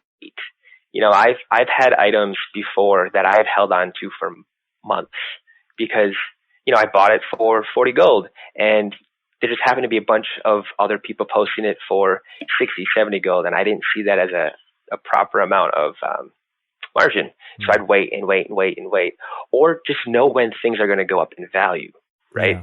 Yeah. It's going to be different this time around because of the release schedule, and I need to look more into that to figure out the new scheduling. But on private service, for instance, when AQ's coming out, that greater nature protection potions are going to become a thing that are actually sold now.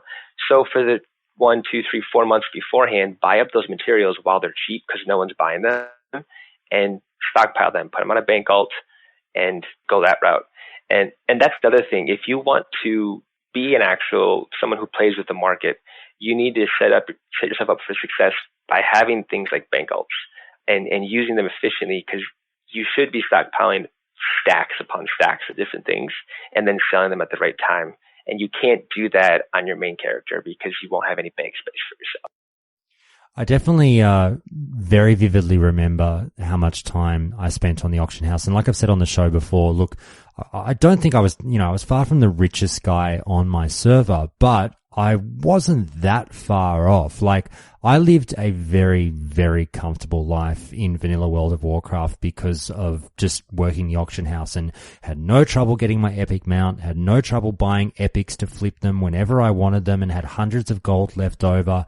But it got to a point where my, slash played was probably equally time spent in the auction house as it was outside in the world, leveling and questing and running instances. Like, I was almost spending half my time just sitting in the Stormwind auction house, just looking for what to buy, flipping it, talking in trade chat, finding buyers, and just making dollar after dollar, or gold after gold after gold. And, it's to the point I remember my ex-girlfriend, would always come in and see me playing WoW and going, do you ever fucking leave that place? Like, you're always in the auction house. And I was just like, hey, that was the game within the game for me that I really enjoyed. I mean, I wouldn't go as far as calling it a mini game, but I got a kick out of it. And that's, just part of the deal. Some people like different things within World of Warcraft. I liked being someone who accumulated wealth. But one thing I should say is, outside of sort of what we talked about there, I know I'm going all over the place, but with the multi-boxing thing, just quickly to tie off on that one, you mentioned sort of farming instances and your plans to do that. Are there any particular, and you've just talked about a few instances then as well, that's good, if you've got a group together or whatever. If you're multi-boxing, what 1 or 2 instances will you be highlighting as, yep, I'm going to make the most gold in there? Well, Skullomance is a big one because I plan on having an alchemist. And that's another thing, right? Another avenue of gold that I'm planning on using with multi-boxing is having an alt army, if you will. Because when I level an alt, I level 5 at a time. So that's super efficient use of time. I can use them for exmutes and things like such. Just get them to level 35 and then restart again. That's probably like a few months into the process. I want to get myself set up at 60 first, and have a set of druids as well. But the more alts I have, the more passive things that I can do, that just every 2 days I log in and do this, or every 4 days I log in and do this, like Mooncloth and Arcanite Transmutes, for instance. So I'm going to be doing Skullomance for the flask recipe for myself, because I want to have that. But on top of that, it sells for anywhere from 500 to 1,000 gold. That's nuts. That's so much gold. Granted, it doesn't have the highest drop rate, but it doesn't matter. Like, that's a massive amount of change in your pocket really fast. And the other thing that and also, of course, Scarlet side, Stratholme, I plan on doing, because there's a lot of really good drops that come from the bosses there. And there's a number of BOE blues that only drop from the bosses there that are very, very, very rare, that you can't get anywhere else. So farming them is going to be nice. And I had this idea recently, and it's funny because the more I listen to your show and I listen to different people talk about different topics, specifically about making gold or anything to do with it, I get these ideas, right? And I had an idea listening to, who was the hunter on recently? Not recently, it's an older episode. You had a hunter talking about Mardon runs and DM North tribute runs and whatnot, which is extremely useful, efficient use of time. I honestly can't remember. Okay, sorry. That's awful. But... No, so I should know. This is sort of the good and bad thing about the show is we've done so many episodes now. I'm kind of glad I've gotten to a point where if I can't remember, it just means we've talked about so much. It is impressive the amount of content you put out and how, even in like the Discord, people join, like a new person will join and you're so on top of saying, welcome, plebs are real, or whoever the name is. I'm like, Jesus. I go like a day or two sometimes and I'm like, shit, I got so many notifications. I got to get back in there, catch up on everything that's going on. I don't know. I feel like an asshole now because I should know who this caller was and it's killing me, but that's all right. So they said something that resonated with you. Yes. So everyone knows that hunters and warlocks sell Mardon runs for the Blackstone ring, things like that. If I have a stealth team, why can't I sell more difficult BOP items, right? Like I could take, for instance, like Cadaverous Chest. I knew a rogue on a private server who ran well over 50, and a druid as well. He told me he ran over 100 or more of Scholarman's front. I think it's Scholarman's for the Cadaverous Chest. Never dropped. Well, okay, you want to buy it? Great. How about you pay me 5 gold per run, and when it drops, it's 50 gold. I'll do all the running. It'll be 10-minute runs versus 2-hour runs and an hour to set up the team, the group. That's guaranteed gold if I get them to come in, and it makes my job more easy because they're doing DPS. Is there anything else that you've looked at, or perhaps something that you've done a bit of research on, tested and found, I thought that might be a good thing to look into for gold making, but it didn't really work out? Not yet. I mean, I've had some experience.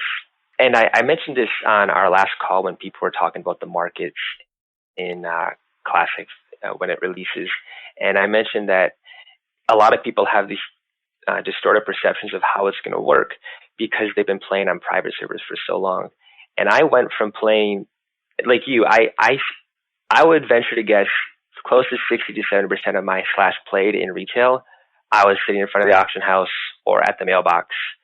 That's what I did. I really enjoyed that.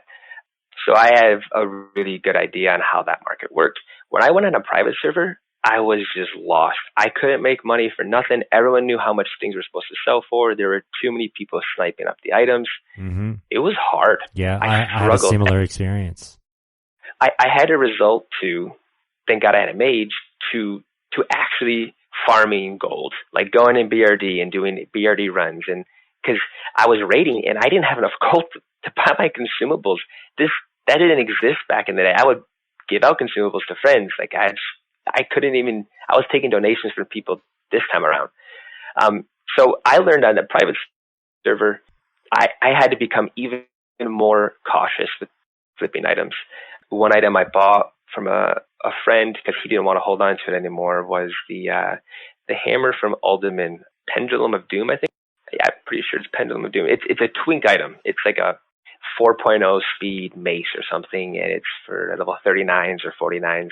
It's totally best in slot, two-handed option. So I bought it from him. I'm like, this is going to be easy money. It took me like 4 months to sell the thing, and I barely made a profit because it was so hard to find someone to buy it. So I'm hoping, I'm really crossing my fingers the markets return to how it was before. I think it will because there'll be a lot more casuals. And that's where, if you play the auction house, skilled players that know the game in and out, those aren't your market. It's those casuals who come in and they're like, I'm going to upgrade my gear today. Or I want to make a twink. Let's go blow a bunch of money and make a twink. Those are people you sell to. Now, if anyone is interested in sort of learning a bit more about some of these items, I do recommend one particular video that was put out there recently by Frostadamus. I'm not sure if you caught this one, mate, but he put up a video saying, called 8 vanilla sort of rare and expensive items that you would have forgotten about, but will be there in Classic WoW, obviously, if you want to try and make a buck. And I really do recommend that to all the listeners. I watched it the other night and had a good time with that one, with items like sort of Hand of Edward the Odd, Alcor's Sunraiser he talks about, and what was the other one? The Priest Drop or something odd. I actually just watched that yesterday, last night. I'm a huge fan of Frostadamus. I think his content he puts out it's very relaxed, to the point, and it's easily digestible. I really enjoy him as a content creator, and I've gotten a lot of my ideas from him, because he's why I rolled a mage on the private server pack. I didn't know how to generate gold. I was at a loss. I didn't know what to do, and I watched his videos, and I was like, oh, maybe I can try this out. That looks interesting. That looks difficult. Let's try this. And AoE farming in BRD is not for the faint of heart. Expect to go in there and spend, an hour to 2 hours just dying and wasting money and like corpse running to figure out what the hell you're doing. But when you do, it's really fun, very lucrative. But he had a piece in there about strat living, the Scarlet side, and that's why I mentioned it on the call. Was he talked about the mana buns drop there for mages, the top tier food, conjured food that always goes for anywhere from 200 to 500 gold. Truth Faith estimates dropped there. There's something else as well. I wrote it down. Oh, here we go. Tomb of Conjured Food, Schematic Shadow Reflector, Flask of Distilled Wisdom, Pattern Truth Faith Vestments, and Crusader Orbs. That's all from one instance. That's nuts. So to me, that's a really high priority farm for me, because there's if all of them have 0.1% chance to drop, I have 5 different 0.1% chance to drops. That really jumps the potential proc chance, if you will, up, which is nice. So yeah, I watching his channel, and it generates more ideas for me, just like listening to your channel and your podcast this as well. If people want to make gold, I can't emphasize enough, like, education is key. If you don't understand it, it's the same thing in the real world though. Like, if you don't understand a market, you definitely shouldn't be investing in it. You need to know how it works, or else you're just going to lose your money and be pissed. Totally agree. The Eye of Shadow was the item I was thinking of. I don't know why I called that a priest drop. Yeah, insane. Eye of Shadow is a priest drop. It's for anathema. Anathema. Oh, good. So I'm not crazy. Fantastic. No, you are. You're good. Yeah, it drops from the. You can get it from Lord Kazak at 100% drop, or it has a really low chance to drop from the demons in Southern Winterspring. So a lot of warlocks will go there and farm it, because it's an easy sell for 300, 400, 500 gold as well. I mean, it's hard to get Lord Kazak for your guild, with competing guilds to get that drop. So just buy it for 300, 400 gold. Anyone can do that. If you have a warlock, it's easy because you can banish. If you don't, it's a lot more difficult. I'd recommend going with 2, splitting the profits. It's way more efficient use of time. There's a lot of, they're all 60, 61, I think, level elites down there. They're tough. Now, I do want to sort of back your shout out for Frostadamus as well. He's definitely a content creator that I would throw my weight behind and say that if you haven't caught his stuff, please drop what you're doing and go check out Frostadamus's channel on YouTube right now, because he does put out some good stuff, and I'm more than happy to sort of fly the flag for him there. But you mentioned that you watched that video, and by the way, that's completely unsponsored. I've never actually spoken to Frostadamus, so I don't know anything about the guy, but I do like his stuff. Now, when you watched that video, was there anything that you were expecting to see in that list of 8 items that he's talked about but he didn't talk about that you feel requires a bit of a mention? I mean, no, he has that was the second video of the series. He had some items from the video before. I don't remember what they were. He does a really good job of pointing out different farms that you can do solo. A lot of them are focused around mages, and it's the best use for time is to do it as a mage, because mages are really good at solo farming, just like hunters and warlocks.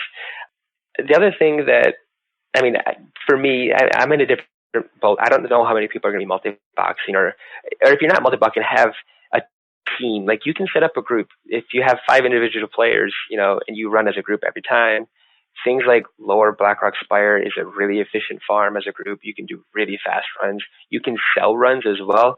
The Sky Shard leggings that drop from the Ogre. It's like I think it's the second boss. You can get to it and kill it with an efficient group in like 6-7 minutes. And mages, any casting class, healing or damage, that's best in slot before MC. And it's really hard to get because anytime you go on with a pug group, there's at least a healer and at least a ranged casting DPS, almost always, and sometimes a third one. So you're competing maybe against 2 or 3 people, right? It's brutal to lose that. I lost it to a healer like 3 times in a row, and I wanted to like flip my shit because personally I think it's better. It's more beneficial to a casting DPS than it is a healer, but it still is best in slot for them. So putting a group together, if you don't multi-box on your own, you can do that. And there's a lot of farms, LBRS. You can sell runs. You can do BRD runs and sell them lava runs. Get creative, right? And do a little research and figure things out. These are some ideas I had. There's a lot of other things. I know that I'm going to find more options out there and more things to do the more I look into it, the more time that I look. All right, mate, and I wish you nothing but the best of luck in obviously getting some very deep pockets when Classic releases, as I hope I'll be doing myself. I think, to be honest with you, I think I'm a bit screwed this time around. Everyone's way too educated about this stuff, and I just kind of hit lightning in a bottle last time, just being lucky enough to sort of understand just the basic system of, you know, being a good flipper of items, which people sort of didn't dedicate their time to last time, which they definitely will this time, I feel like, but we'll see what happens. Now, just before I let you go, is there anything we haven't touched on that you wanted to bring up? There's one thing that I did want to touch on is if people are interested in making alts and using that to generate like transmutes and whatnot, that's an efficient way to do fairly passive, not a lot of time investment beyond leveling, of course. Get into 35, that takes time, but once they're there, you're done. You don't need to do anything else. And to help that process, I don't know who to contribute this to. I don't remember whose video I watched, but it was like a year or 2 years ago. Someone mentioned the idea of heirlooms in Classic, and I was like, heirlooms in Classic? No, that's not a thing. What the hell? But they had an interesting take on it. They don't actually have heirlooms. We all know that. Yeah. But you can go. What you do is you go and you buy starting area items with the level 1 cloth, armor, and weapons, and you enchant them with top tier enchants. So imagine a rogue running around with a level 4 sword that has plus 15 agility on it, or a hunter with 2 dual wielding axes with plus 15 agility as level 10. Dude, it's sick. Or, mana regen on your bracers, stuff like that. When you regenerate 4 mana per 5 at level 60, not a big deal. When you're level 10, there's no downtime. So I'd be telling those kobolds that I'd absolutely be taking that candle. Hell yeah, man. I didn't get a chance to do it on private servers because I had to stop. I had a kid and got too busy, couldn't play. But it was one of my intentions, one of the things I wanted to do. And I think that doing that to make yourself more efficient. And the reason I say go and get the starting area items is you got to make sure it's a white item, not a green item. Because if it's a white item, then it's an heirloom, right? You can actually mail it to your alts when you re-level. So you enchant it one time, and you can use it for as many alts as you make. And if you do cloth, you can use it for any class. Oh, I like that workaround, the alternative Classic WoW heirlooms. Yeah, like I said, when I heard the idea, I was like, that's genius. I don't know why no one else just thought about that, but that's really cool. Definitely. All right, look, Vel, I'll wrap it up there, and here's the only reason why. I could talk about this stuff all day, but as I said, we've got the 3.5 hour chat there with Party Pooper. We've done about half an hour or so here on this one, but here's what I'll do, because I can tell that you'd love to talk about this for days as well. Closer to the release of Classic, I would like to do a bit more of a group call on the economy. So absolutely, I'd love to have you back. Keep on me about that one. I'll try and get you, Party Pooper, and anyone else who fancies themselves as the absolute vanilla economist expert. And we'll try and see if we can go through a little bit of a timeline of here's how you should be looking to make your money as you progress through the game. Sounds great. And I'll do my best to try to get my notes in better order. I have a notebook now with different pages, kind of scattered notes, so I hope I didn't sound too brain dead. No. If anything, I'm the scatterbrained one here, dragging you off in different tangents all the time. So, look, don't worry about it, mate. You did fantastic. Thanks so much for calling in, and we'll catch you next time. Josh, can I, real quick, just say one more thing? Yeah. So if anyone is, obviously, pitch to the Discord. There's a lot of good chats going on in here, and if you made like an economy section, that'd be a lot of fun. If anyone else wants to chat about economy or multi-boxing, I am a lot like Josh. I'm new to at least the multi-boxing. I'm kind of experienced with the economy. I just started streaming on Twitch recently. If you don't mind me giving myself a No, please do. Go for it. So my username is CC Goblin, for Casually Classic Goblin. And I try to stream every day. I normally play for a long duration on my 5 druids in retail to achieve that goal that I mentioned earlier. So if you want to come in there to have a chat, I would be interested in learning more myself. There's always more to learn, and education is really key. Fantastic. All right, everyone. You've heard it there. Check out Vel, and Vel will look for you on a future episode of Countdown to Classic. Thanks, Jess. Hi, everyone. Josh here.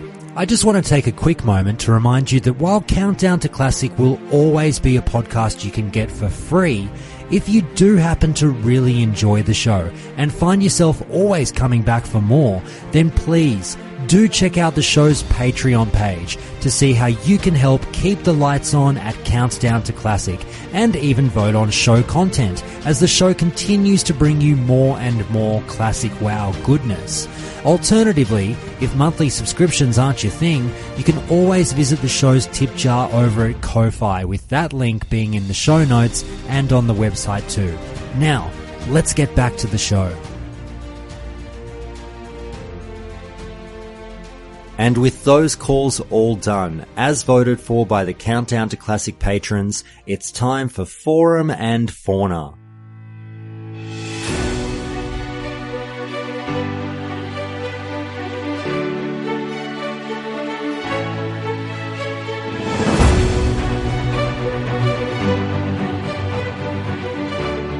In Forum and Fauna, we turn to the forums as we hear from you, the fans, all about vanilla World of Warcraft. And this week, we're going to divide this up into 3 categories as we're talking about Undercity. This is what the patrons voted for this week.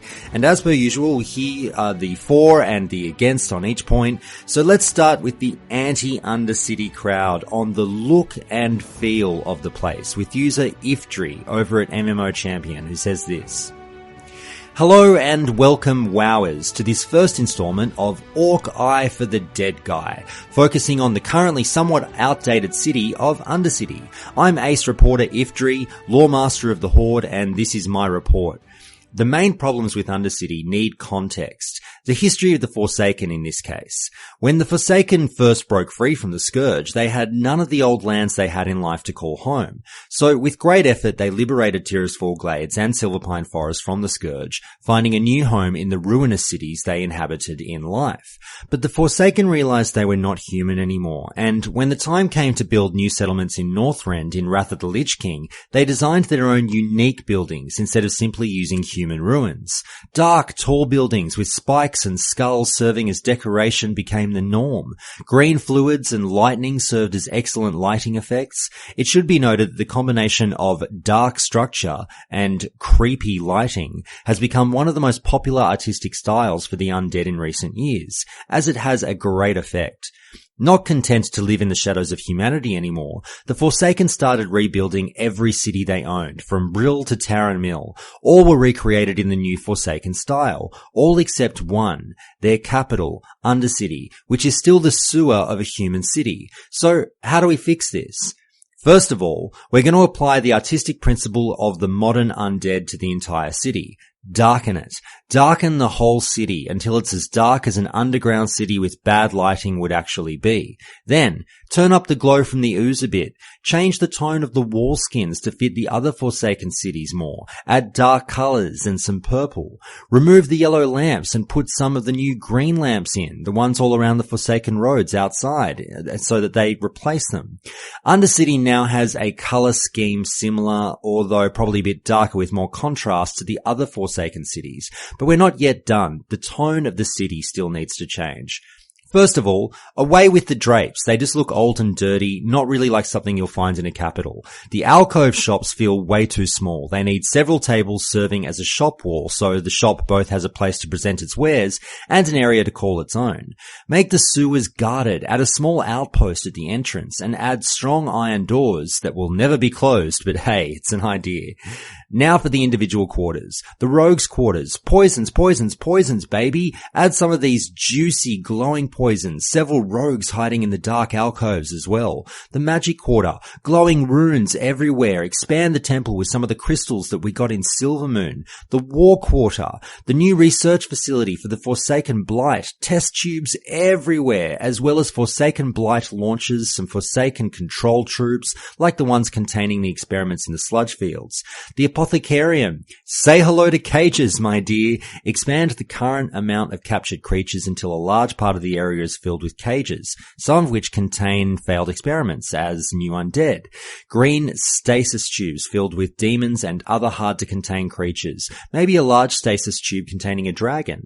And in the Royal Quarter, the same iron doors that I suggested for the sewers at every room near the approach. Have the soldiers salute you as you ride past. Obviously, that one was from later expansions as well. Obviously, I do realize that the design of some of the Forsaken areas changed a bit as the expansions went on. Next, we'll hear from user Soured Fangs at, again, MMO Champion, who says this. I've always found Undercity somewhat disorienting because of its design. Well, I've thought of the thing that would make Undercity more appealing. After looking around some of the Forsaken buildings again in Northrend, I thought of something that would work to help out Undercity. First of all, the frames of doors and the entrance should be replaced with a thick black obsidian frame instead of the skulls. Secondly, I think they should make the tone of the floor in Undercity more grey. Get the interior designers in here. Next we have this one from user Feel the Power, who says this. I always find it silly when games or movies have the architecture or names of things based on the race it belongs to. What I mean, for example, is why would the undead decorate things with skulls and bones and make everything all dark and spooky on purpose? Humans, for instance, don't make doorways that are giant human face or decorate things with what looks like living flesh. You may get items in games from dragons called something like dragon scale gloves, but you don't get a gnome skin shield off of a gnome NPC. The undead, I would imagine, not only hate living, but just wouldn't care in general about things like fancy architecture or what spooky colours things are painted. Of course it'd look boring if Undercity was just a bunch of boring wood structures amongst the rubble of Lordaeron, but if your body is rotting and your jaw is falling off, you probably wouldn't care if your walls are dark purple and your doorway has skulls around it. So, as you can hear, from these posts some people feel as though the aesthetics of Undercity weren't presented in the best possible fashion. They feel that if we had the chance to run the Azerothian interior designers through the place, then we could really spruce it up a bit. By making it vastly more drab, less is more for the Undercity in these posters' humble opinions. The Forsaken should practice what they preach and embrace the shadow. Make it near midnight in Undercity. It's too damn bright in there. Remember those screenshots of a Duskwood in the alpha and how dark it was? Let's get that dark. I should barely be able to see in front of me. I want the undead in an MMORPG to be living in what should be, for all intents and purposes, a crypt. Turn down the lights, turn up the ambient sludge, and make it the kind of place a decomposing former human being would love to call home. And yes, get rid of those unseemly skulls. We get it. We're dead. I'm not sure if that constant reminder of that fact helps, so replace those skulls with something else. Anything else. But now we move to the people who like the look of Undercity, with user Sartaji, who says this. Undercity. The above ground is littered with tasty lore pieces, which I adore as a lore fiend. But go underground by way of the elevators, and you discover a whole new world. Dark and horrifying are words that come to mind. As most raids are in the Eastern Kingdoms, it helps to have a city on the continent as well, but those flight paths are painful. Then we've got this one from user Just Lots of Chicken, who says this. Undercity. I'm biased here because I just love all things undead and necromantic in games. Also, I love how from the outside it's just an unassuming ruin with no hint of what lies beneath, and the sewer entrance is cool. Then we have this one from user iRaw.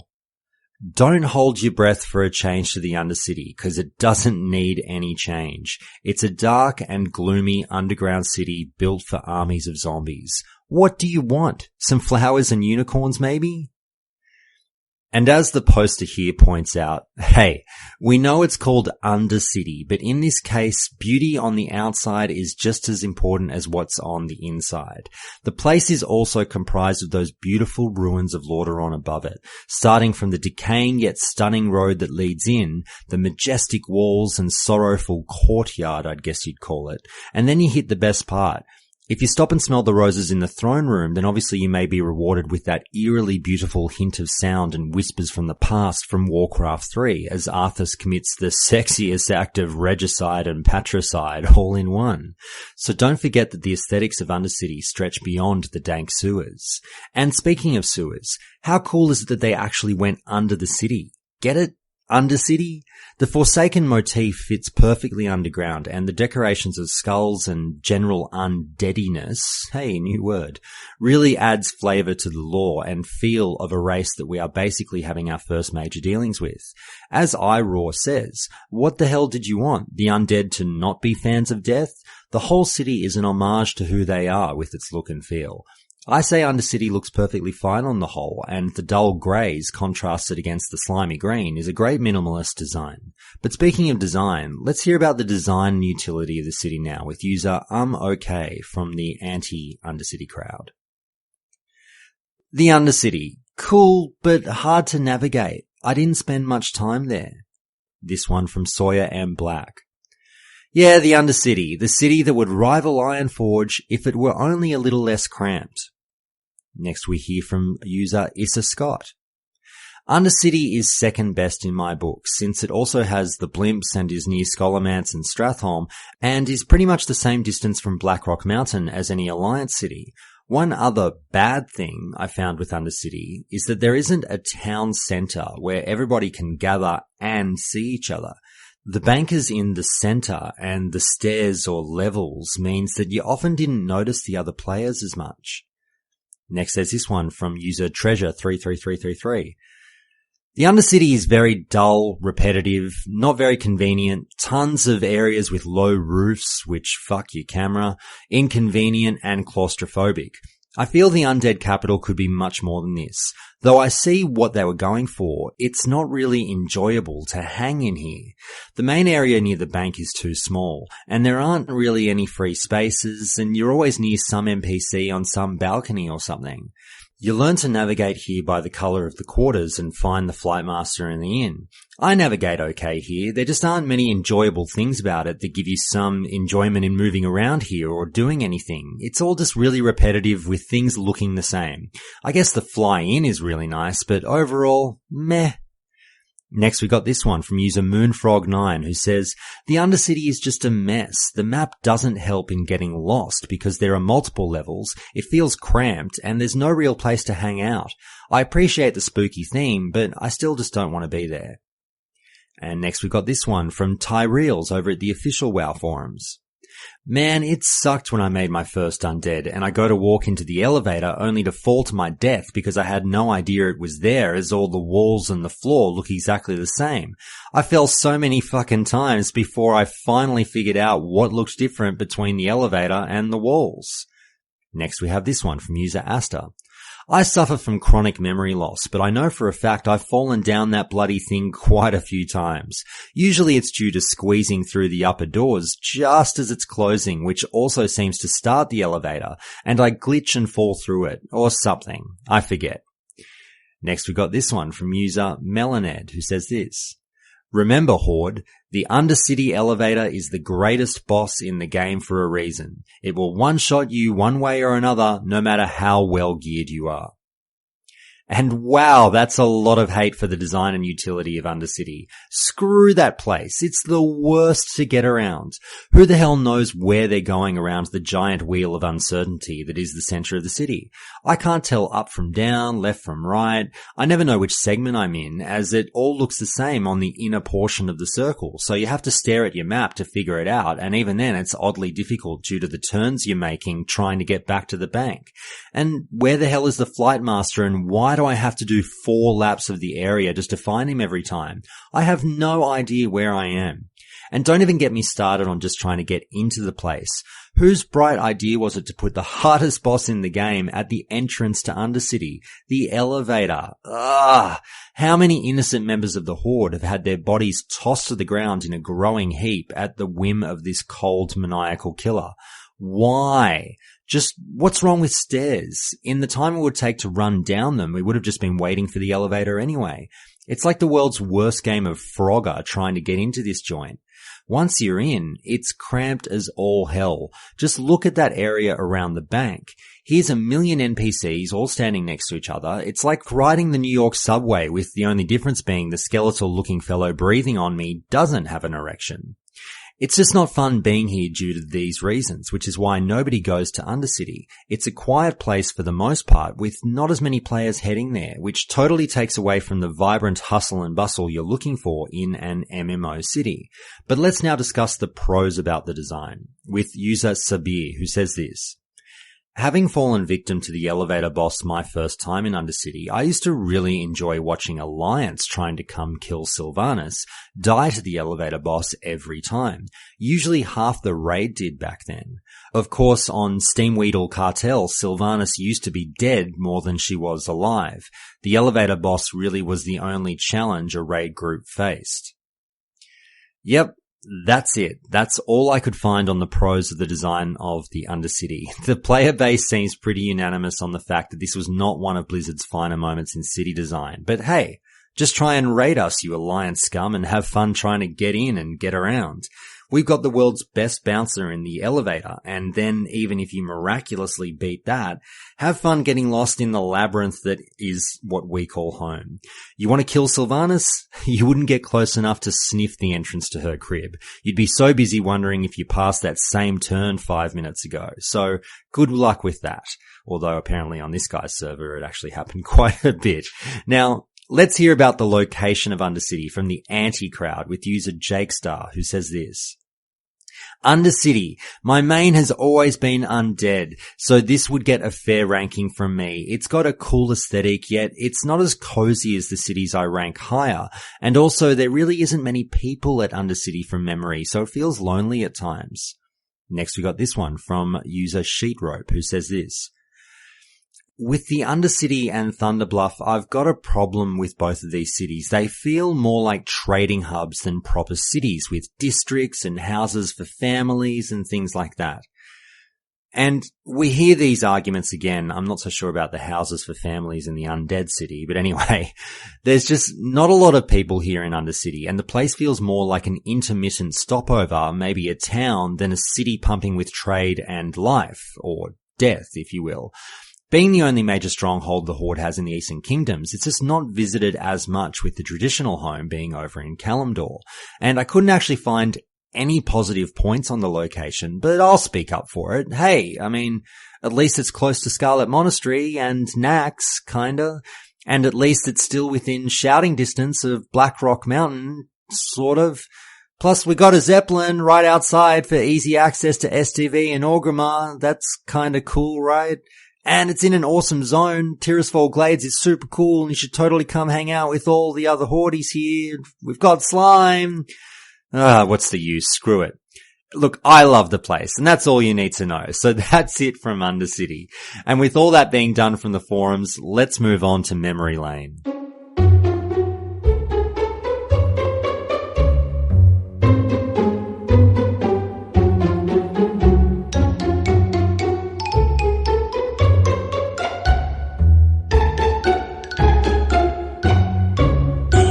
In Memory Lane, we hear some of the stories from the Countdown to Classic listeners about their fondest or funniest memories from vanilla World of Warcraft.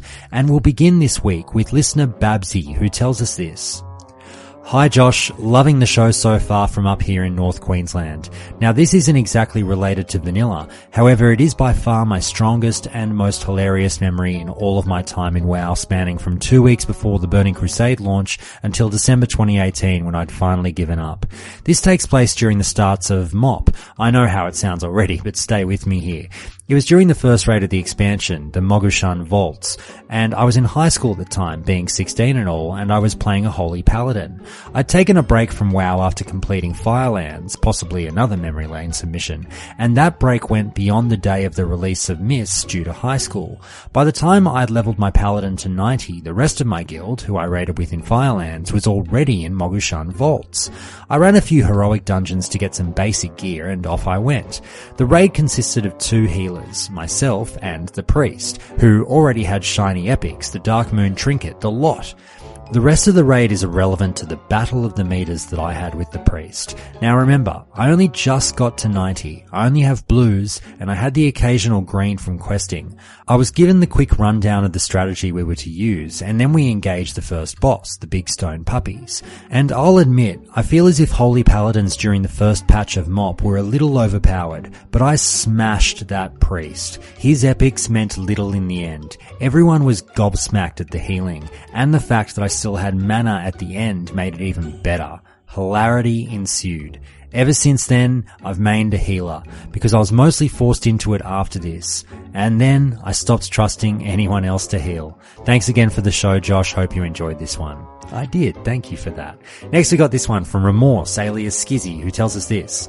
Greetings, Josh. I've been listening to the podcast for about a month now, catching up rapidly with the show. I'm on episode 74 now, I think. Hearing all the memory lane submissions and vanilla stories in general makes me all nostalgic and cozy, so I racked my brain for one of my own. There's always the classic Wetlands run that most Night Elves did, but this other one feels less common. One day, me and my childhood friend were playing WoW as many others did. I was on my level 25 Night Elf hunter named Payrit. I was about 10 or something, so my English wasn't the best then. And my friend was on a gnome mage, I can't remember the name. We were just messing about in Wetlands, I think, when suddenly my friend says that he got stuck under the ground. Huh? What do you mean? I asked him. It turns out he'd gotten his filthy hands on a hacking program for WoW called WoW Emo Hacker, or perhaps WoW Emu Hacker, which allowed him to fly at really high speeds. I guess he just went too fast and the ground didn't load in time or something like that. So he opened a ticket, and after a short while a GM got to his position, picked him out of the ground and asked how he got there. Naturally, he played the fool. Another story is from the same time period when me and the same friend on the same tunes decided to duel. Me being a noob and a hunter, of course, had the Whirlwind Axe from Herod in the Scarlet Armory, and I thought it was really cool, and of course I wanted to use it. During one of our duels, it was a really close one. He blinked up in melee range and I decided to just go for it, praying for a whirlwind proc, and I got it. Then he just moved out of my spinning frenzy with next to no health, cast a frostbolt, and it was over. So yeah, I could spin, but I couldn't move. In hindsight, he could have just as well Frost Nova'd me. I don't really remember the axe all too well if you could move or not. Next we got this one from listener Fredox, who says this. I can't remember much from Vanilla, but I was part of a Burning Crusade reroll guild when BC launched. Before we started, the guildmaster made some comment about giving someone a load of gold if they leveled as a prot warrior. I was silly enough to try, and from my first talent point until max level, every point went into protection. I had fun all the way, and looking back, I would not change it. Next we got this one from listener FarQ 1977, who says this. I was an officer in a raiding guild, usually main tank healer with spot duty for groups 1 and 2 in the raids. MC farmed except for Rag. ZG a cluster most nights but still refreshing. Onyxia on autopilot. I was getting so bored of killing Oni for cloaks and tier 2 helms that I did the next best troll to wiping our raid group by pulling the whelps. At random times throughout the fight, I would spam Prodigy's smack my bitch up over Ventrilo. Our raid leader would mute me until I begged well enough to get speaking privileges or ask a question the next time. Then, for a good part of the fight, I would faithfully call out well pads and deep breaths and priest commands until Prodigy could inspire us all again. Next we got this one from listener Buddy, and it's a long one, so bear with me here. Hi Josh, this story is the greatest memory I have from my 14 years of World of Warcraft, and I'd like to share it with you. The legend of Dr. Weevil the Spirit Stalker. It was 2005 and my guild Adversity from the North American server Malorn was winding down after a successful night of raiding MC and Onyxia. I was one of the newest members and the fourth rogue on our raiding team. I went by Bishop, the dwarf rogue. I was doing my best to fit in with the other rogues, but it wasn't easy. They were pretty nicely geared with a mixture of tier 1 and tier 2, and it also didn't help that the guild/raid leader, Remorseless, was also a dwarf rogue, but I persevered through cramping his style. My fellow rogues and I, minus the guild leader, for some reason found our way to the big island northeast of Theramore in Dustwallow Marsh. We were sneaking around all of the elite monsters and ended up in a wooden house. I snuck upstairs ahead of my guildmates and walked to this little sleeping gnome laying on a bed. Before I could click on him to see who it was, he bursts out of bed, sprints over and one-shots me. It takes about 30 seconds before I can process what the hell just happened. They stealth into the room and there I was, dead in the middle of the floor. My guildmates start laughing at the sight in front of them. I tell them to stay away from the gnome. This gnome, Dr. Weevil, a level 63 elite boss with these stupid red glasses on, one-shot me and then had the audacity to get back in bed and go back to sleep. This fucking guy. After the laughter dies down, I inform my group that I shall return. I release my spirit and spawn on the mainland shore. Then the strangest thing happens. Dr. Weevil runs at my guildmates but doesn't stop. He proceeds to run past them, down the stairs and out the front door of the house. The other rogues tell me over Ventrilo that Dr. Weevil just ran out of the house. After a couple of what the fucks were exchanged, I was about to run across the water and get back to my body until out of the sea emerges Dr. Weevil. He runs straight up to me in my spirit form and stands there for about 10 seconds.